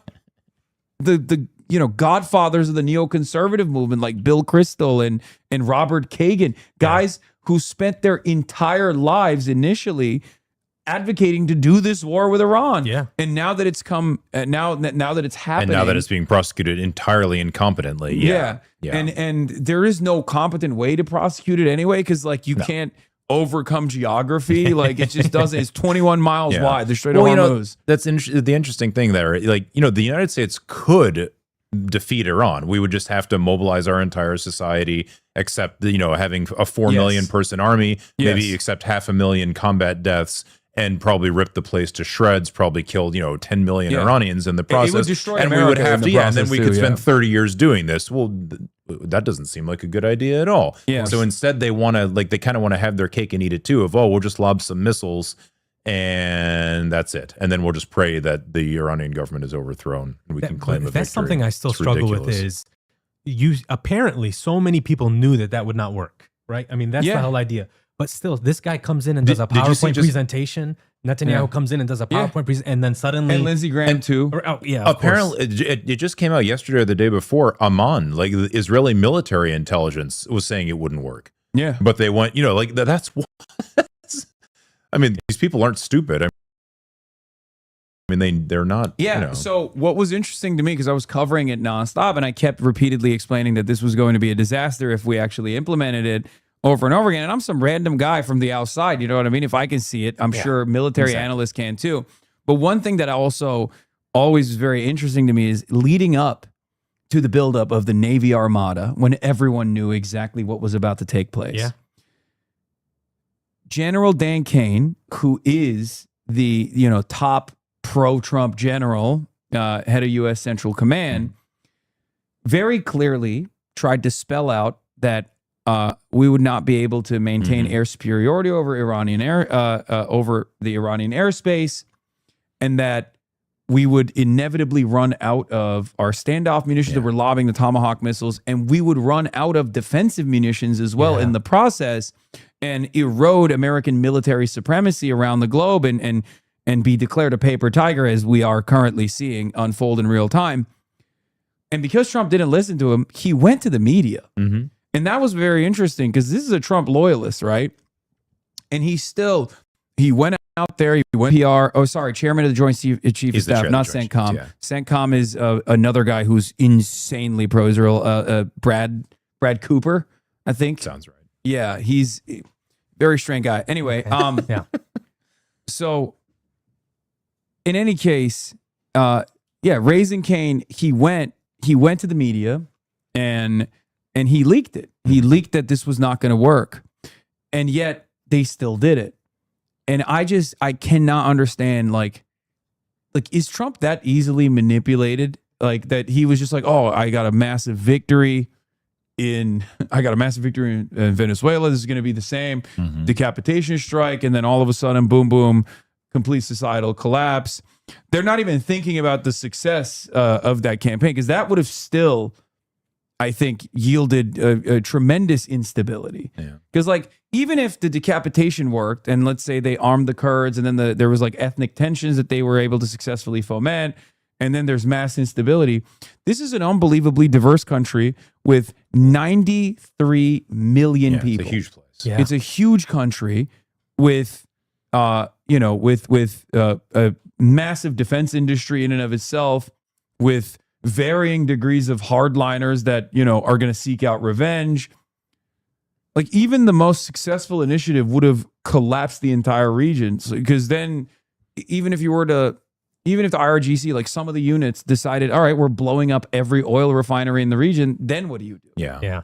it just blows my mind. But that's what the Israelis wanted. They wanted a failed rogue state, right? Yeah. With no air defenses. yeah, they wanted Libya. Yeah, exactly. Yeah, Yeah. yeah. They I think wanted- that was actually the Yep. model. Yeah. And so, but it's just nobody said this. The Israelis' interests here are very different than ours. Yeah, there are boys, but this is not. This doesn't make any sense. I mean, it seems like Rubio, Vance all knew that it was a terrible idea. They just didn't have, I don't know, the backbone. I'm not sure. I know the pitch to Trump was clear. It was, no president has ever been able to do this. You're going to kill it. Everybody's going to love you. This is phenomenal. You got to do it. You'll be the best ever. And he's like, okay, run it. You know, like I'm sure that was the pitch, but Yeah. you have all these people around you just, not Yeah. able to say this is the worst idea Yeah. we've ever heard. I think it's part of the general decline in American governance that's been going on. Again, like, go back to the backlash to the 60s. Jimmy Carter and Bill Clinton, whatever you think about them, they're very intelligent. They were micromanagers. They really into the details. Like if you read Carter's memoir about his time at the Camp David, trying to get the Egyptians and the Israelis to sign a peace agreement.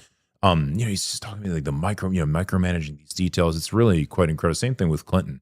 Not that I agree with either one of them about almost anything, but they're still impressive people. Then you get to somebody like Barack Obama, who's not, like George Bush, Barack Obama era. These people are both just kind of celebrities. They're not really that into the details. Yeah. They're not really that into actually. But at like, least they had a actively competent managing. team that they At were least- yes, that they were that's listening exactly what I was going to. to say. Yeah, but at least they had like competent human beings about them. Then you get to Biden and Trump, Yes. and you're just like, both of these people are surrounded by sycophantic lunatics. And it's a small circle. It's a small circle where they don't want to talk to anybody else. Yes. They don't, I mean, and, almost like, Biden Biden. served in the IDF. Yeah. he Like did. that's Yeah, insane. yeah. He's the top guy in charge Yeah. of like Israel Lebanon. relations Yeah. in Yeah. Lebanon, and he served in the IDF.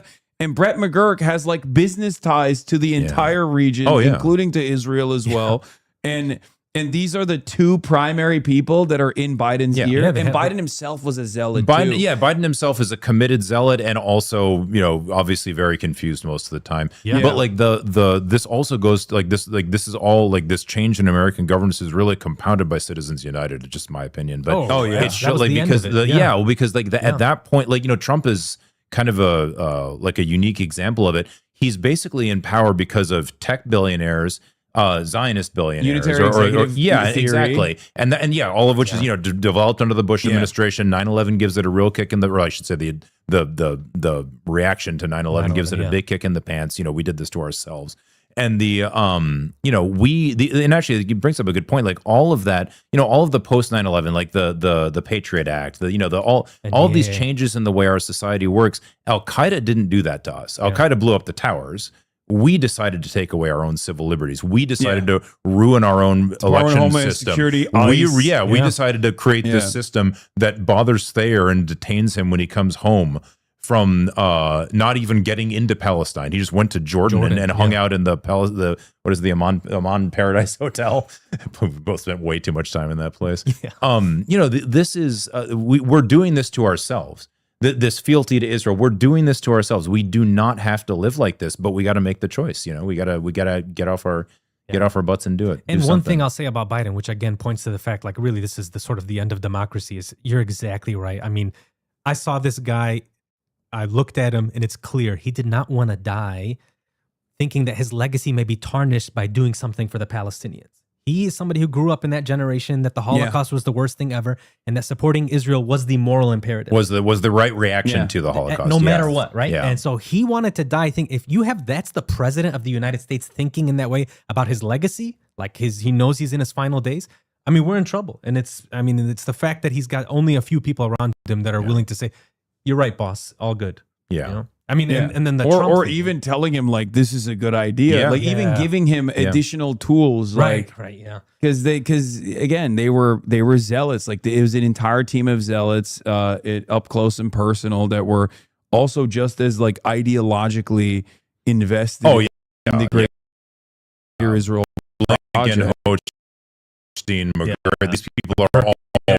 I mean, they'd be more or less ideologically, I don't know, than Biden, but they were much more coherent and much more capable in those ways. Yeah. I mean, Okay. I'm just surprised, and I hate to bring up Rubio again. I don't want to give him too much, honestly, space, but like, I'm surprised he stayed in that position because of how emasculating it is. You're not the Secretary of State. Witkoff and Kushner are the Secretary of State. Anytime Papa Trump needs serious work done, he sends those guys. You're just kind of sitting around and kind of on this quest when it comes to like Latin America or South America, but you're not really making any real decisions. Like, why is that guy still in place? And we've got these two other folks who are securing the business interests of Trump while also dictating our foreign policy in the Middle East. It blows my mind. Yeah, you remember the primary when Trump was just ruthlessly mocking Rubio and Ted Cruz, you know, impugning their wives, and all sorts of like I don't think pride is part of their calculation. It's power. It's power. It's a lust for power. Proximity It's to power. pathetic. Like for Rubio, I think it's all worth it at the end of the day because he gets to do things that we're doing, things that we're aiding. Whatever he wants to do to Cuba. In Cuba and in Latin America as well, the Donroe Doctrine and whatnot. It tells you something about an American politician that he's willing to emasculate himself. He's willing to wear the wrong size shoes that Trump demands. He's willing to let Trump humiliate him and embarrass him in all these ways for like 8 years straight. First in the primary and then all through the Trump or the Biden administration, and then now, all so that he can destroy an entirely defenseless island off the coast of Cuba that he's never been to. It's just shocking. It really gets back to what our society is and what we need to do to change it. All right, so we got to wrap this up. You guys have given us so much time, and thank you so much for coming on. This was a wonderful conversation. Appreciate you. Film American Doctor is premiering in theaters across the United States and Canada. How can people watching at home find tickets to screenings near them? Please, if it's not screening near you, talk to your independent theaters and tell them you want American Doctor to be screened. Otherwise, we're going to major cities, Chicago, we'll be in all across the U.S. Please buy tickets to this. It allows us to push the conversation forward about Palestine and Gaza and continue to kind of push this message forward. The more that we get sort of butts in seats, the more that we're able to show everybody that people still care about Palestine, even though it's out of the news networks. And you can follow American Doctor Film on Instagram, and AmericanDoctorFilm.com, I think, has all the locations. Yeah. So last question, you gave me this pin, Free Dr. Hussam Abu Safia.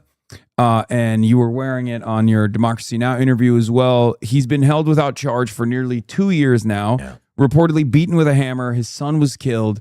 What do you want people who've never heard his name to know about the good doctor? I mean, Dr. Hussam did things that I don't think any single American or European physician would be able to do. He's in his hospital. The Israeli military surrounded while they killed his son to bury his son, compound hospital. He had multiple options to get to safety out of Gaza with his family, and he could not abandon his patients. And for that reason is precisely why the Israeli military had to abduct him and is keeping him without charge, along with 13 other senior Palestinian doctors. They don't want the guys that should be leading the recovery and the reconstruction and healing Palestinians actually doing that, because it will promote the ethnic cleansing and the forced displacement of Palestinians. Hussam Abu Safia, people come up to us after these screenings and they're like, "Oh, you guys are heroes. I'm so proud to get to meet you in person." It's like, no, you should meet these Palestinian healthcare workers. These people are just shockingly decent, and Hussam is one of them. I've never, you've met him. I haven't. I never got to meet him. But he's being slowly killed in an Israeli torture chamber right now. It's called the Raqafet prison, or I'm probably mispronouncing it, but. And he will die in that prison if the U.S. government doesn't force Israel to release him, and we have to. We can't just abandon him there. He wrote, like you said, but along with more than a dozen others. He wrote 2 op-eds in the New York Times. Yeah. He's a very funny guy. He's a sweet guy. The world should know who this guy is. He should not be trapped behind bars. The world should actually know who this person is, and many of the people there, Dr. Nahed, Dr. Mahmoud, all the people that are in these Israeli dungeons, they are the best of us. And we're both physicians in our careers now. We're not junior docs. We know when we see talented people, and these people in Palestine, these healthcare workers, man, they are good at what they do. They do so much with so little. And it's a damn shame that they were targeted along with the journalists and so many of the other professionals that helped build that amazing society despite the siege and the blockade.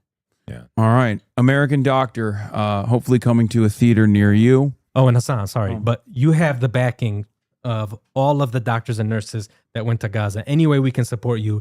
Your voice is so important. Please keep doing what you're doing. No, it's vice versa. I should support you guys. I'm good. I'm doing all right, But thank you. We're Thank here you for so each much other. Thank you so much for coming on. Appreciate you, brother. Good to be And back. I'll probably see you guys at the. You're going to be at the screening, right? Yes, sir. Yeah, Okay, yeah, I'll see absolutely. you there then. I'll be Sweet. there. Thank you. Thank you. All right. All right, everybody. I'm going to take quick photos with our guests here, but we will get back to the story coming out of Dearborn. Oops. Okay. There it is. Kicking them out. Yeah, that's what I'm doing. I'm kicking them out. All right. Okay. I hope you guys enjoyed that interview. It was a great interview. And we start this morning in Dearborn, where tensions were high ahead of a city council meeting last night.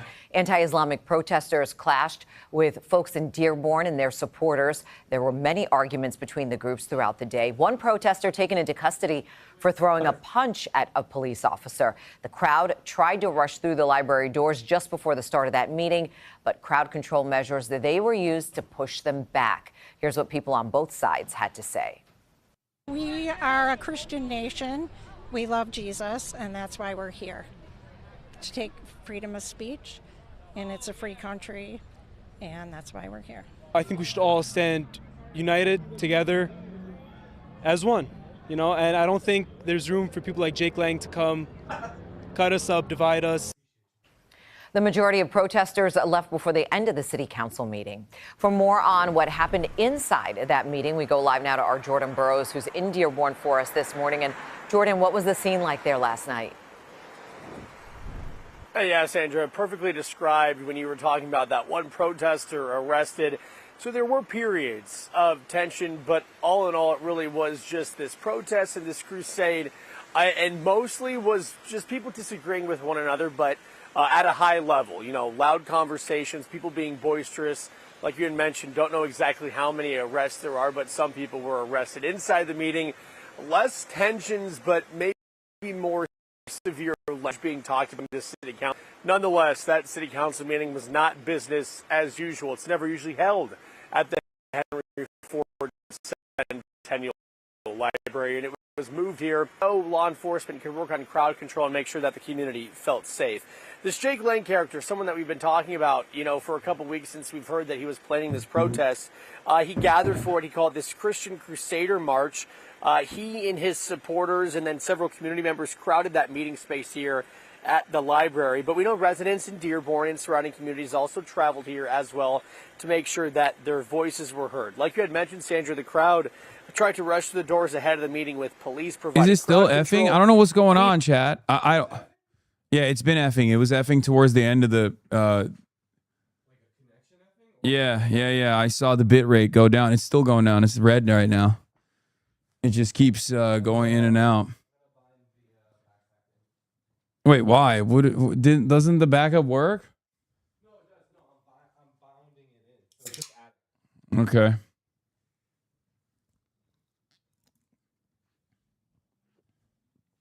Pig on the loose and WeHo is eating the internet. Yeah, so these white nationalists, these Nazis storm the Dearborn. Your internet was a hater a couple times in the interview. Is usually brief. Okay.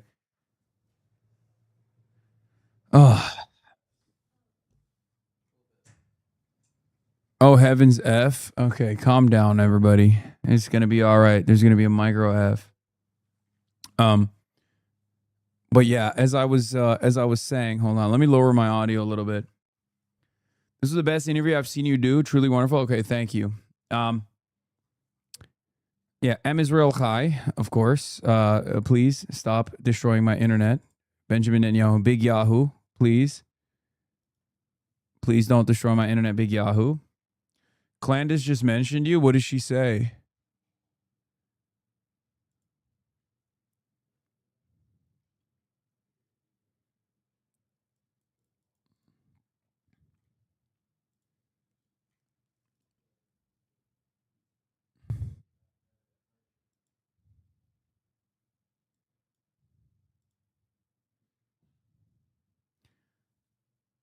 Can you show the pin? The free doctor Hossam Abu Safia pin or the one I'm wearing? This is the one I got in Ireland.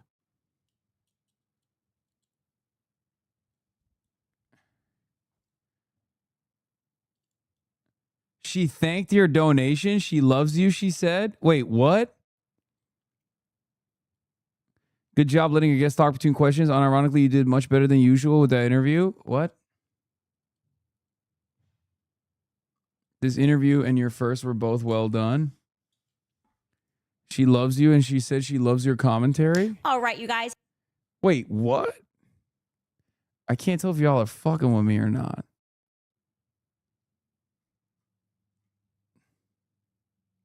Candace thanking you? This idea that I am united with Hasan Piker. He is a streamer on the left. The fuck? Clandenistas rise up. Abdul was on Don Lemon and didn't condemn you. Yeah, I saw.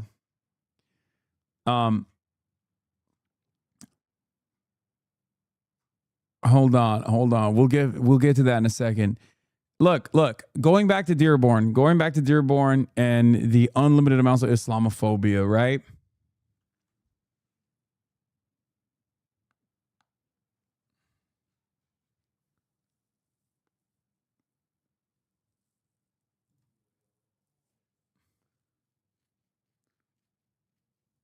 So,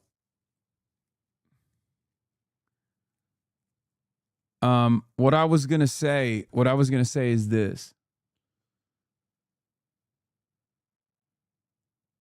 Does she know she has you blocked, Lamont? Okay, guys, lock in. We're not talking about Candace right now.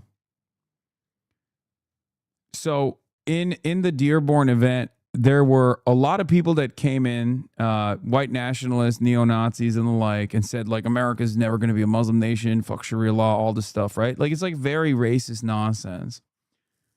And one of the guys also talked about me, apparently, and brought up the fact that I was going to take all the white women.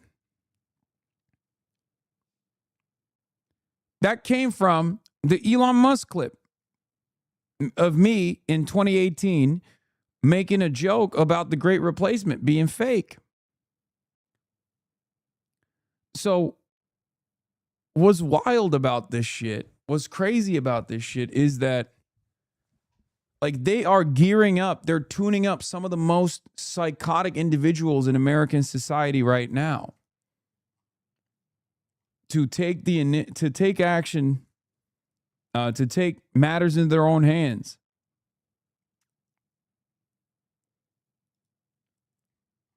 Like, and it frustrates me to no end that we're putting these Muslim communities in a compromised position. And it's very clear that, like, a lot of liberals are also leaning into it. So earlier in the day, we talked about Israel actively fomenting Islamophobia because they know that they have no defense whatsoever against the wave of anti-Israel sentiment. This is it. This is a byproduct of that.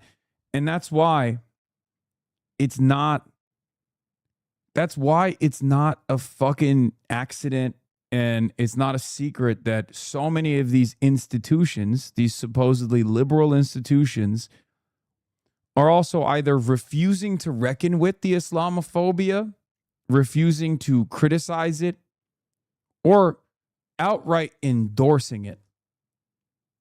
Okay? They're outright fucking endorsing it. And it's very frustrating to see. Because these kinds of hateful narratives are not going to stop with Muslims. They never do. Okay? It's not. It's going to design a society that you do not want to live in. This is exactly what happened in Nazi Germany. And that is precisely what's happening once again. So,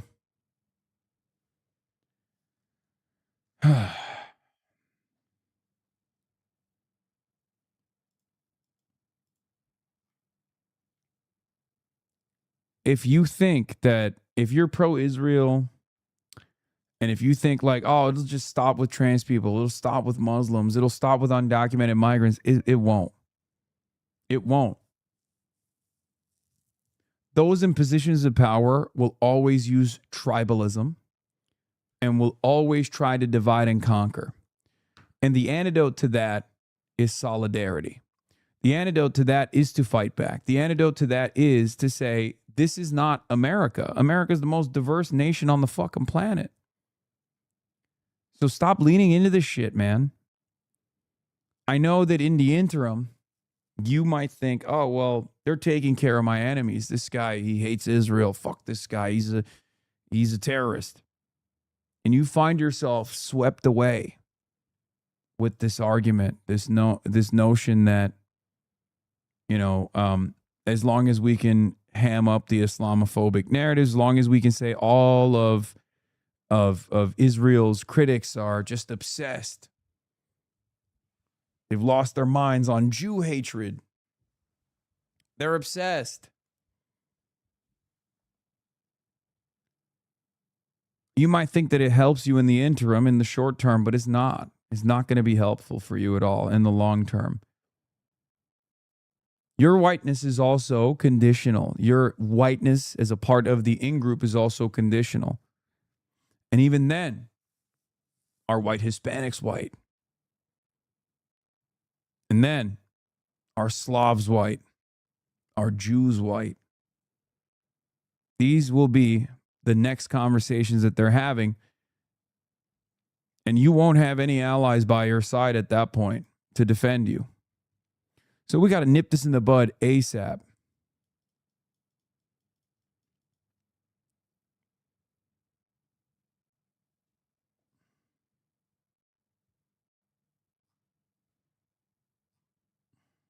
This is what's happened in the past, and it's happening now. Sammy Gold says, Islamophobia is the anti-Semitism of the 21st century. It's focused on an insular, upwardly mobile minority who others use as a scapegoat for their grander conspiracies. Islamo-leftism is the same valence as Judeo-Bolshevism. What was the Jewish equivalent of ISIS in 9/11? People blamed the ills of capitalism and the existence of communism on the Jews. Yeah.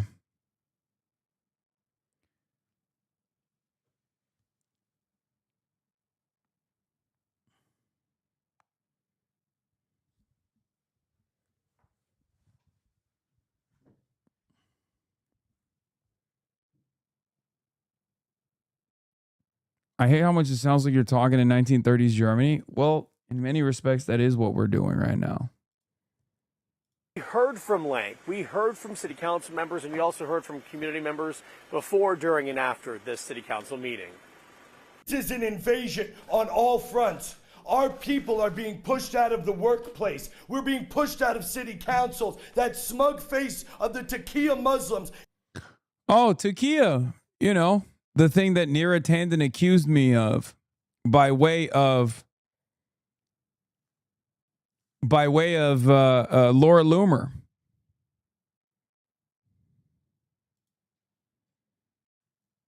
Needs to be wiped off these people's faces. They would have you believe our city is under siege.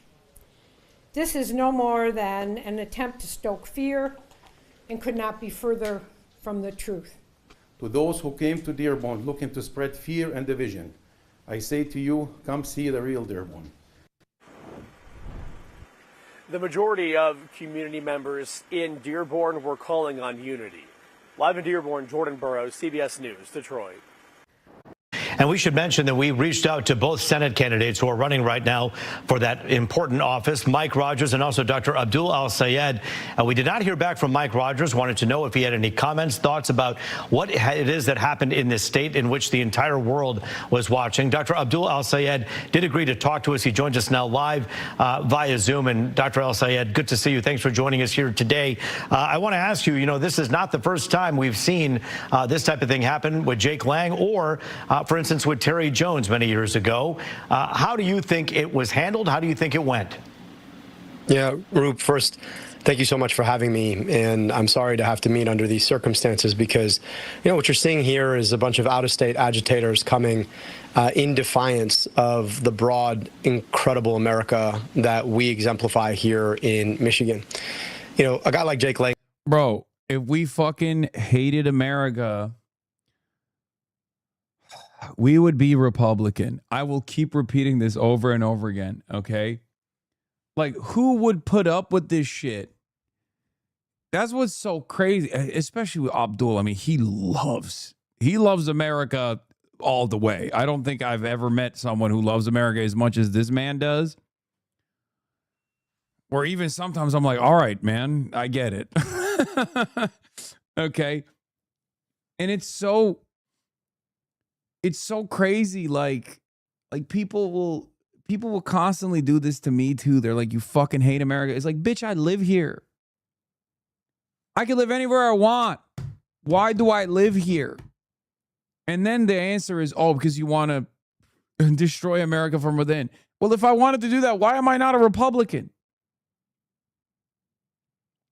Like, can we get over this ridiculous nonsense? The idea that, like, Muslim Americans are here to destroy the country? Why would anybody want to live in a country that they're destroying? Yeah, if you're rich, you could live easily. It really doesn't make sense in an argument. Exactly.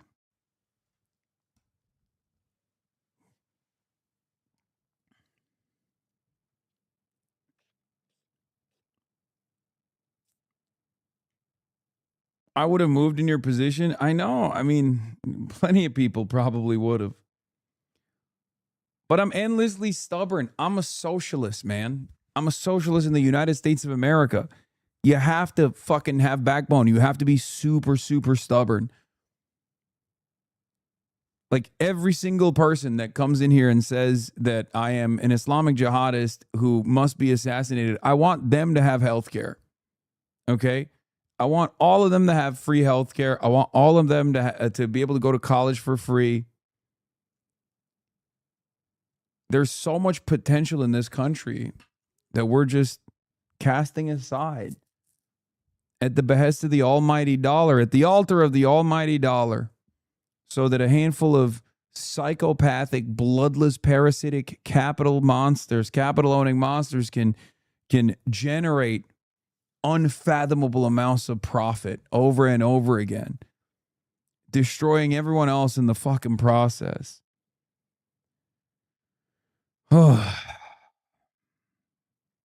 Is coming to try and make news, to try to highlight something he doesn't understand, which is the notion of an America that is big enough for all kinds of people. I think about my household. I was raised by my father, who's an Egyptian immigrant. My stepmom, Jackie, who's a daughter of the American Revolution. Chances are her family's been here longer than Jake Lang's. And I got to grow up in this incredible household where we understood that whether I was talking to my parents who are Muslim, or my grandparents who are deacons at the Presbyterian Church, or my uncle who's atheist, that the things that brought us together are so much bigger than the things that tear us apart. Now, it's always been this competition. Small people like Jake Lang or Donald Trump or Mike Rogers, for that matter, want to make America a lot smaller than we know it to be. But I've had the privilege to travel across this state for the past year plus. I've been to 110 different cities, and people aren't as interested in how you pray. They're interested in what you pray for. If you pray what you hope for, what you want for your kids. And that's the kind of America I know. That's the kind of Michigan I know. Dude, look at Roop Raj, my goat.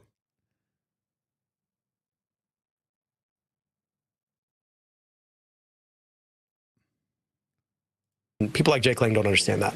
You came to the forefront again after 2018 running for governor, and now in the Senate race. The visibility of that race, of course, across the world has been watched. So much has been written about you, your wife, your family, your grandparents. Do you see a rise in this kind of sentiment from Jake Lang because of your ascent into the limelight? They've been trying to battle for a small America where only some kind of people get to belong.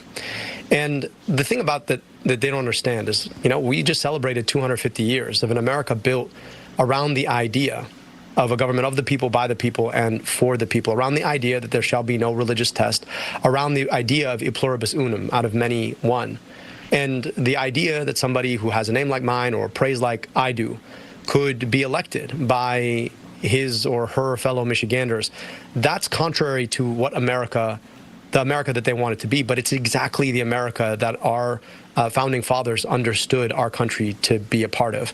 And I just want to say to all of the folks out there in Dearborn, all the folks out there who are afraid today because of how they pray or because of where their family comes from or because of what their name might be or who they love or how they identify or all the different ways that people like Jake Lang might say that they don't belong, that you do belong here, that this is your America too. And the things that bring us together are what we believe in about what our country can be, what we can build together when we reach across those divides, not because we're all the same, but because we all want the same things when we look our kids in the eye. And that's the opportunity I'm reaching for. Dr. Abdul Al-Sayed, we thank you for your time here today. Again, we should mention we reached out to you at the same time, reaching out to your opponent to see if they wanted to offer any thoughts as well. We thank you for taking the time to join us here tonight, keeping it relatively, unpartisan here and just having the conversation that's very, very important. Thanks for your time here tonight. You know, there's been a effort. Did Abdul dye his beard? I don't think so. He's so good, man. He's so good. It's crazy. We are fucking. We're blessed with an incredible crop of talent. I will admit, though. I mean, if this is, I don't even want to put that out in the world, but if these guys disappointed, if this new crop, if this new gen disappointed me, I'll probably check out politics permanently. Just, well, I mean, I check out electoral politics permanently. It's like one last great attempt. Don't say that.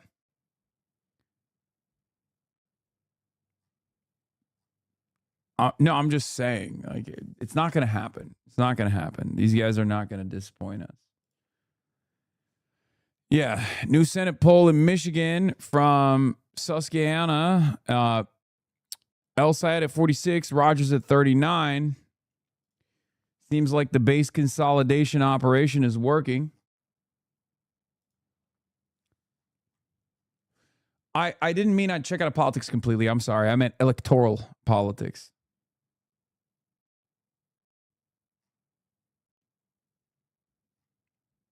My faith in institutions, everything is hanging by dental floss.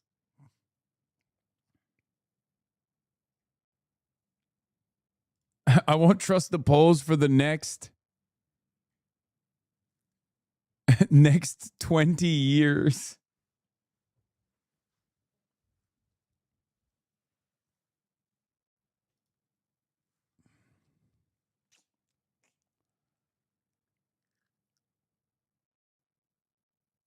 Asmongold appeared on Nick Fuentes' stream. Really? Son, his vice president, the Joint Chiefs, Tucker Carlson, who visited him 3 times. Oh my God. Isn't that nice? Oh my God. Asmongold decided to show up. But Charlie Kirk was going to tip the scales? Why? Oh. Because Charlie Kirk had a personal relationship with Trump? Oh. So did Lindsey Graham. And contrast Trump's reaction to Charlie Kirk's death with his reaction to Lindsey. Crossover episode with Asmongold.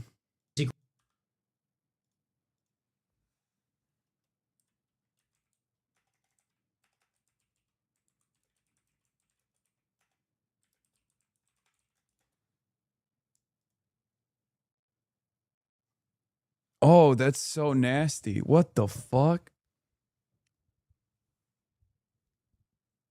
That's nasty as hell, dude.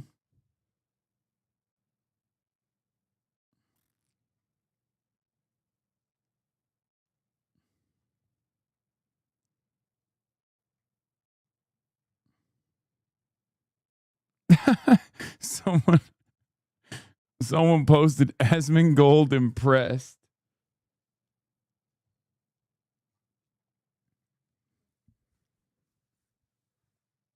Oh man. Anyway, all right, folks.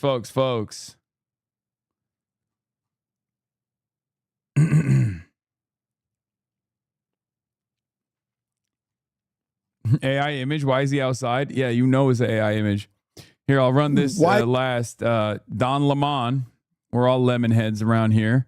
Ask Abdul Al Sayed, Hasan Piker, about me, Hasan Piker. Why do you think this is happening? Why are they making this such a central part of the opposition or opposition research or questioning about you? Do you wish you had done something differently? Should you? No. Are you going to continue to campaign with Hasan?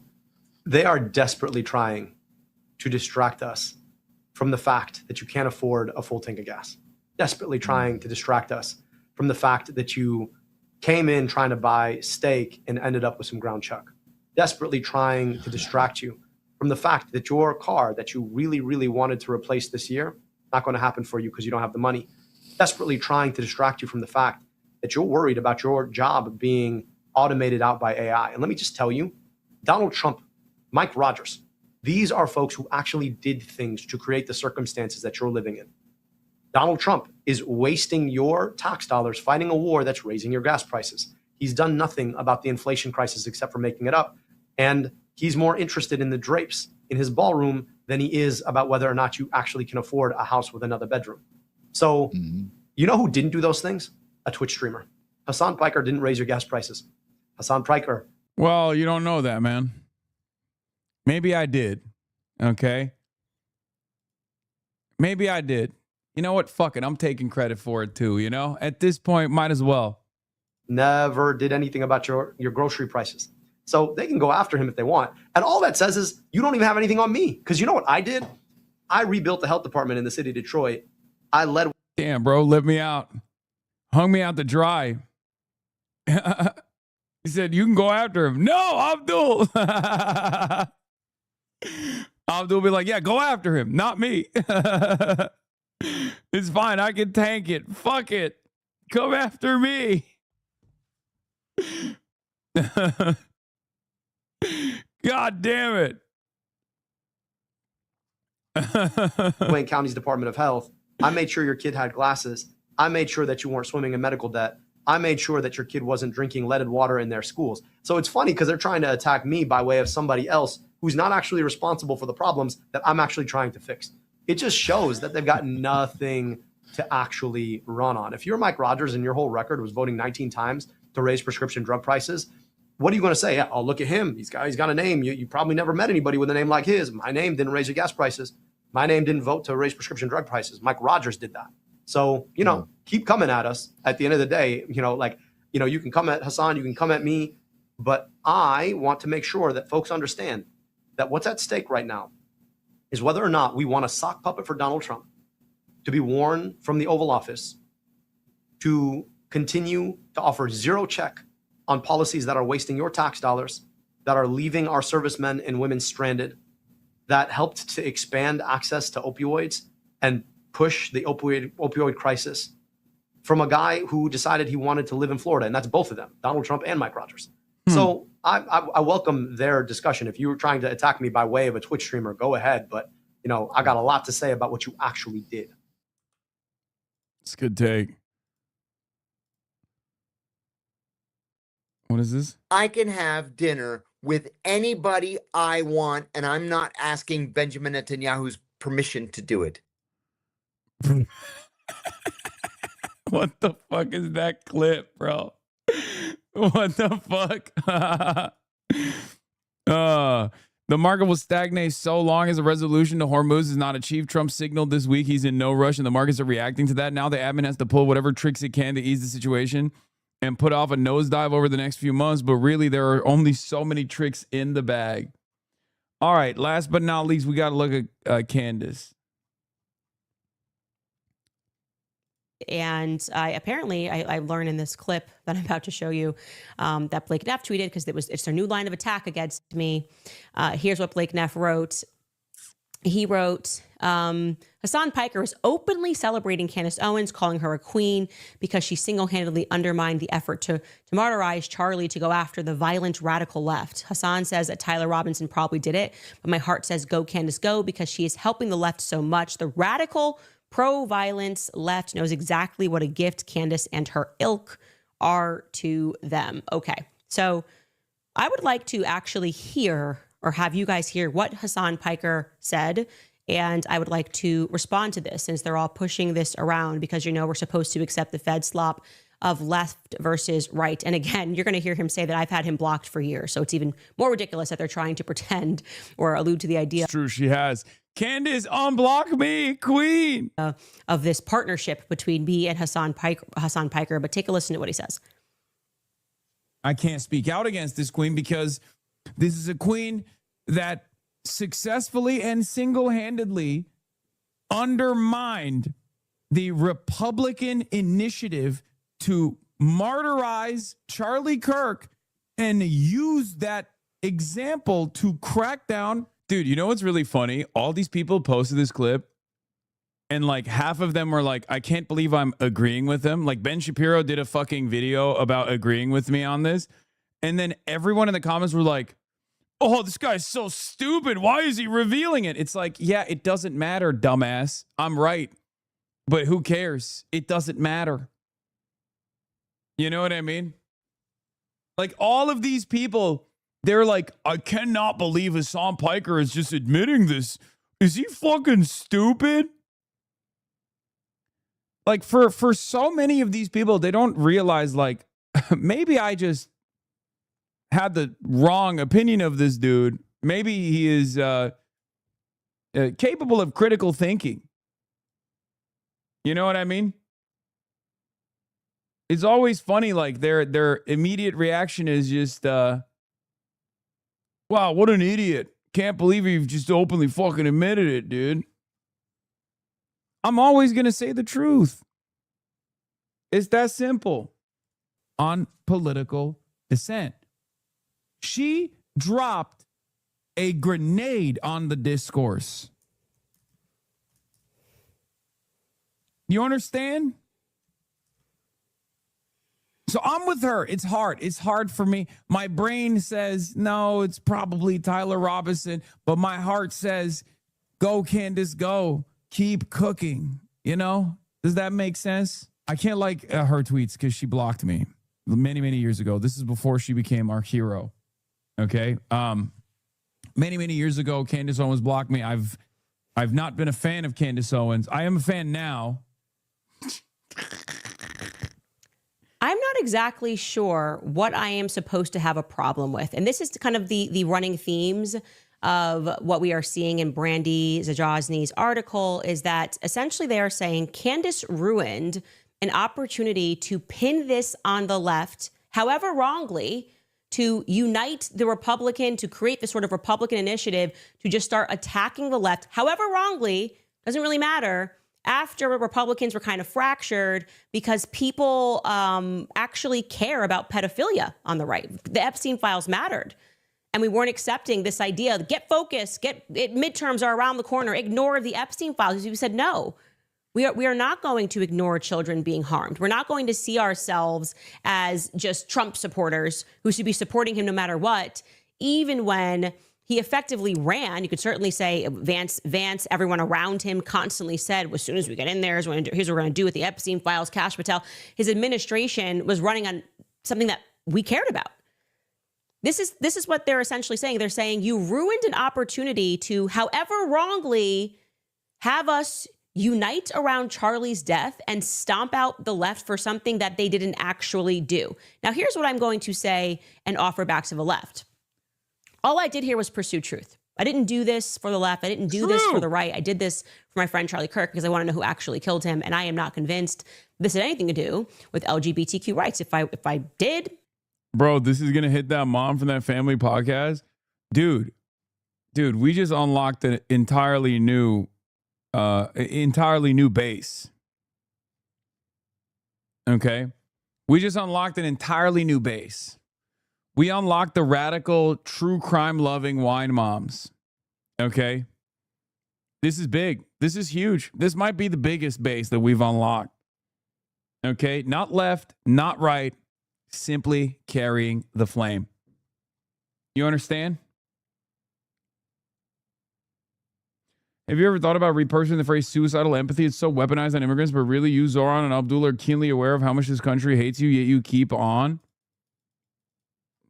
That's not suicidal empathy. It's just we understand that, we want to leave the world a better place than we received it. Like, the fuck? Just being an empathetic person. If I was convinced of that, I would certainly be the biggest voice against it. I think you guys probably know that. But I want you to remember this, because this is not the first time, as what Hasan is describing, we had an event that could potentially, I'll say allegedly, be coordinated by the feds, which was meant to cause a left-right war. Here is your homework, Hasan Piker. Look into what actually happened on January 6th. You took the bait. The left took the bait.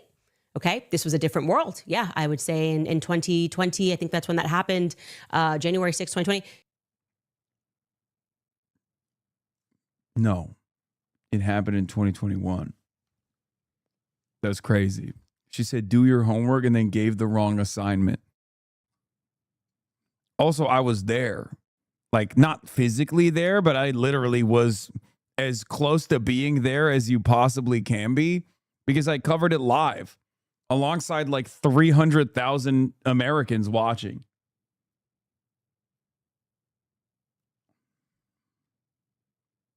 I watched it in real time unfold.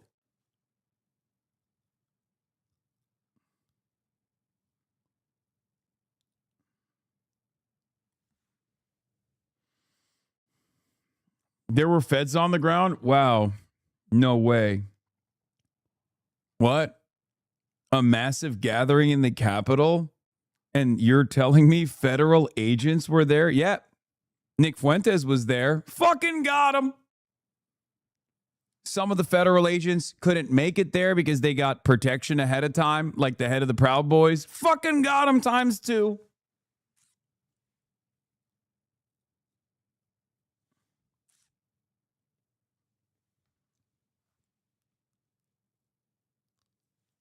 Yeah.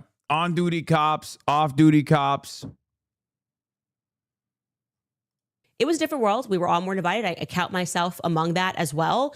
But none of us were willing to take a look at the facts. And we were going, oh, I'm team left or I'm team right.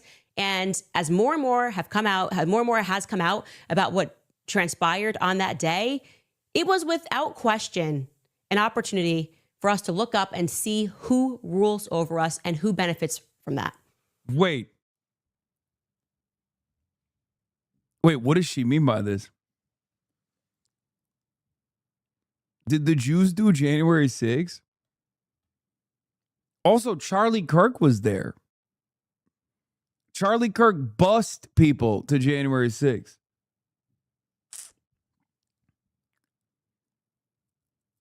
Is that what you're saying? The French? Well, everyone knows. If you're a clandestine operator like I am, everyone knows the original Jews are the French. Come on, this is advanced. I have done my homework. Everyone knows the Egyptians are French and the French are Jewish. Okay? Come on. Foreign Legion at the scene of the crime. Foreign Legion also there at January 6th. Clandestinos already defending you? Okay, dude. Fucking Christ. Take a day off.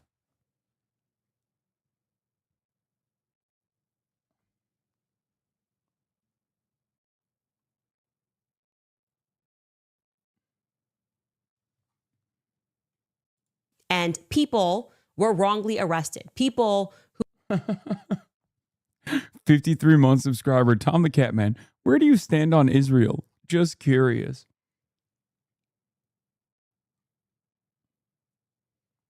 Yeah, to all the Jews in the chat, you might not know this, but you're actually French.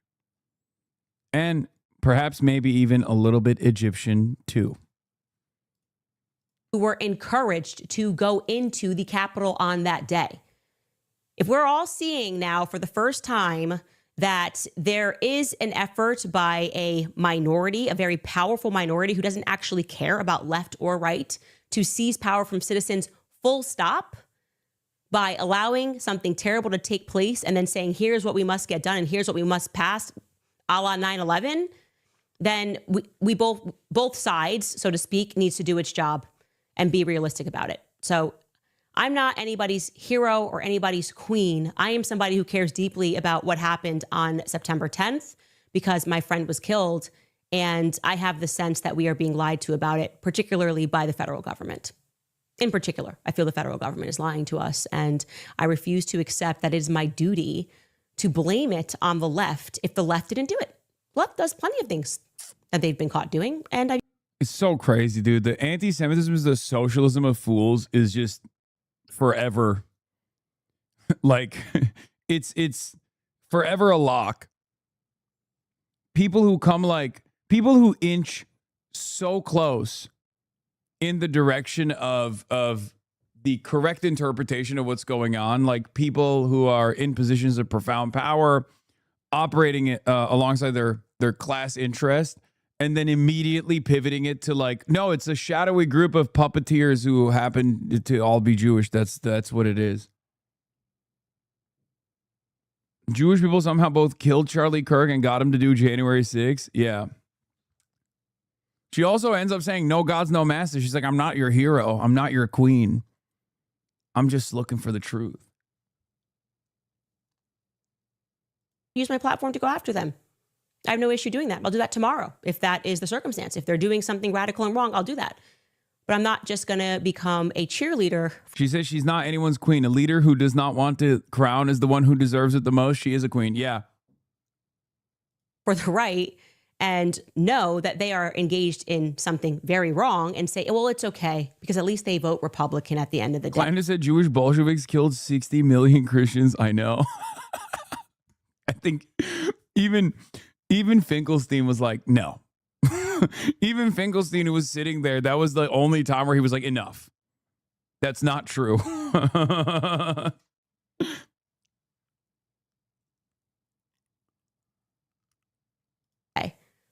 That's a nonsense. All of us need to raise ourselves above that sort of discourse in the future. And yeah, I think it's actually happening. So there is something that I would say is a positive that has come out of this. I mean, I don't think anybody would. Yeah, I think it's really funny that I saw that clip someone was bringing up in the chat. Nick Fuentes wearing his Jeffrey Epstein quarter zip while talking about how Jews are responsible for all Bolshevism, all progressive initiatives. And it's really hilarious to do that while wearing a Jeffrey Epstein quarter zip, you know, covered in bugs, I guess. But it's nowhere near. It'll never be as funny. And I keep thinking about this over and over again. It'll never not be hilarious that Nick Fuentes' entire career, his trajectory, his downfall, and now his resurgence all revolves around the idea that organized Jewry is responsible for everything that's ever happened in Western civilization that's wrong, including Jews doing 9/11, including Jews doing the war on terror, including Jews killing JFK. And except for Charlie Kirk. And to me, that is more insane and makes less sense than Candace Owens' theory, which is, no, Jews did everything and Charlie Kirk. It'll never not be funny to me that a guy who literally thinks Jews did all of these things, but just the Charlie Kirk one is a bridge too far. Okay? So, of course, his fan base is like, what are you, a federal agent? You've told me Jews did JFK. You told me Jews did 9/11, but now you're saying they didn't do Charlie Kirk? Of course, they're going to fucking go to Candace Owens. They're going to be like, no, I'm looking for someone who will tell the truth. It's just so funny to draw your line in the sand on Charlie Kirk. That's it. They did 9/11, but not 9/10. Okay? Here's the clip. Yeah, the Jews created communism. Please buy my Epstein merch. Yeah, and it's always funny because these Groyper accounts will be like, Nick Fuentes names who created the left. Behind every left-wing movement, you have Jewish lawyers, Jewish judges, Jewish organizations, Jewish billionaires, Hart-Celler Act, Civil Rights Movement, women's liberation, gay liberation. It's like, yeah, that's not a... Like, why am I supposed to look at that and be like, that's a bad thing?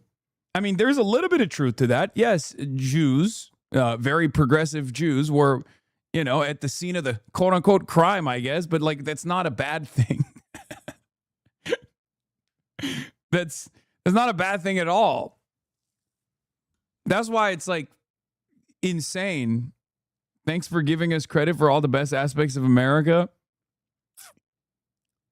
No, but it's just like funny to just literally say Jews are responsible for societal decay. Organized Jewry has done all of these things, but the Charlie Kirk thing, no. That's where I draw the line in the sand. Okay, that's the one thing Jews didn't do.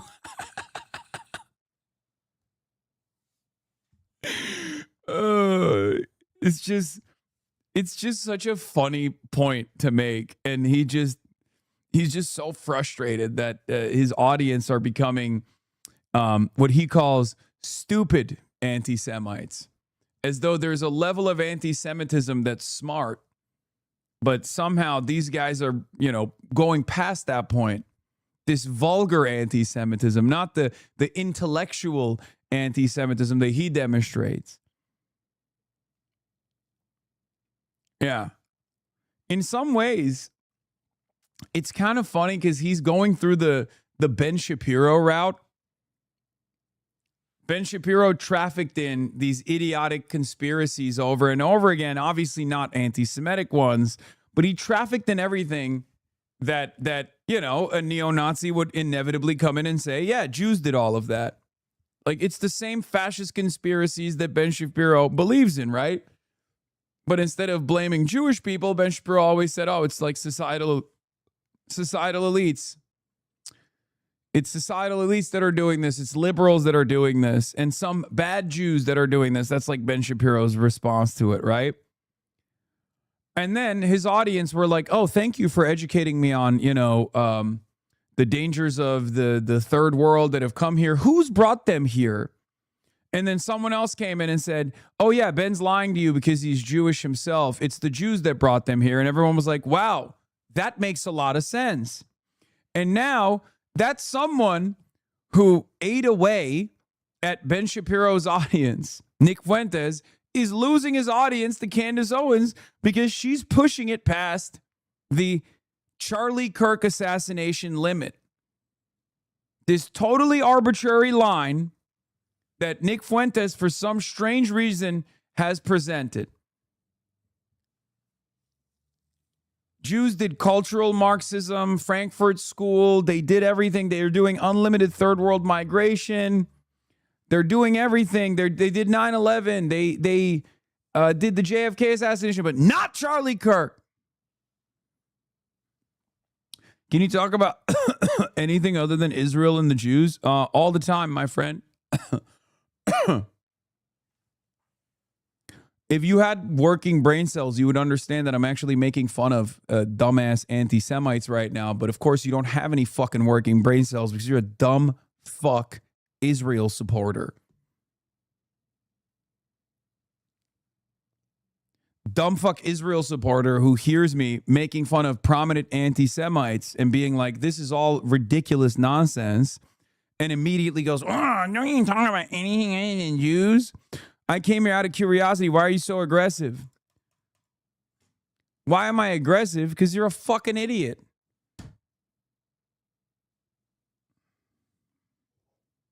Because you're fucking cattle.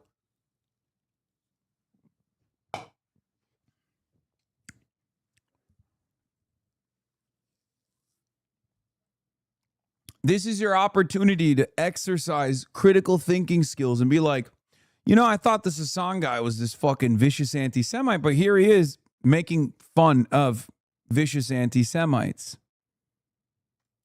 You're putting false labels on people all the time. I don't support Israel. Okay, so why'd you say, can you talk about anything other than Israel and the Jews? That's your first ever comment in here while I'm shitting on an anti-Semite.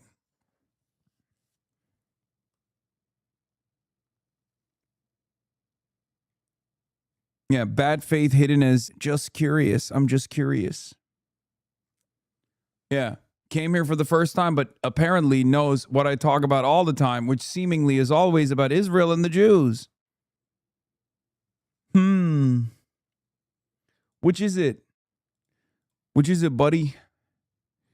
I'm not making those claims. Stop your victim complex, please. No. We gotta have this guy on. We gotta hear more from this fucking dickhead.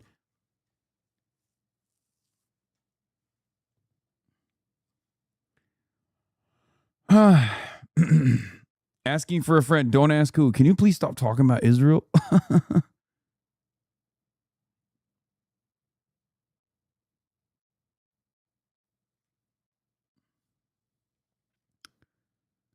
Hey, longtime watcher, first time caller here. Really like the commentary. It'd be really cool if you just stop talking about Israel. Shh, just don't worry about it. Don't talk about it. I unbanned him, but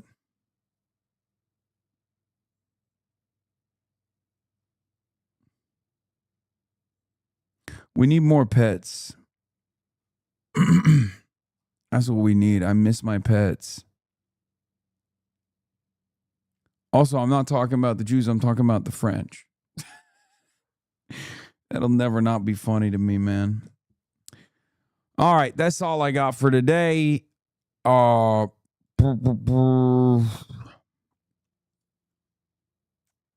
all I got.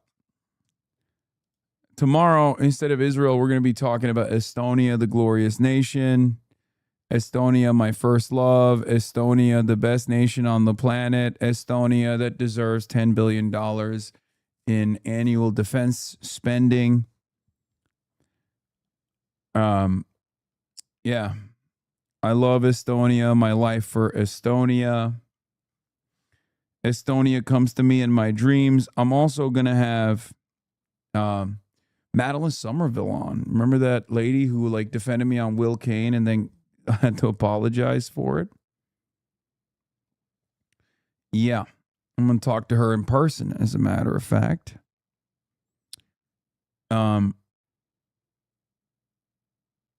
So that's it. Tomorrow, dual stream on Bilibili.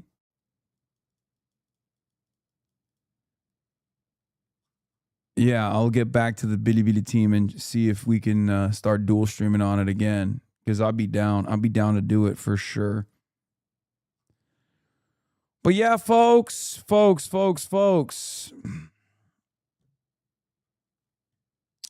Love you guys. And see you tomorrow.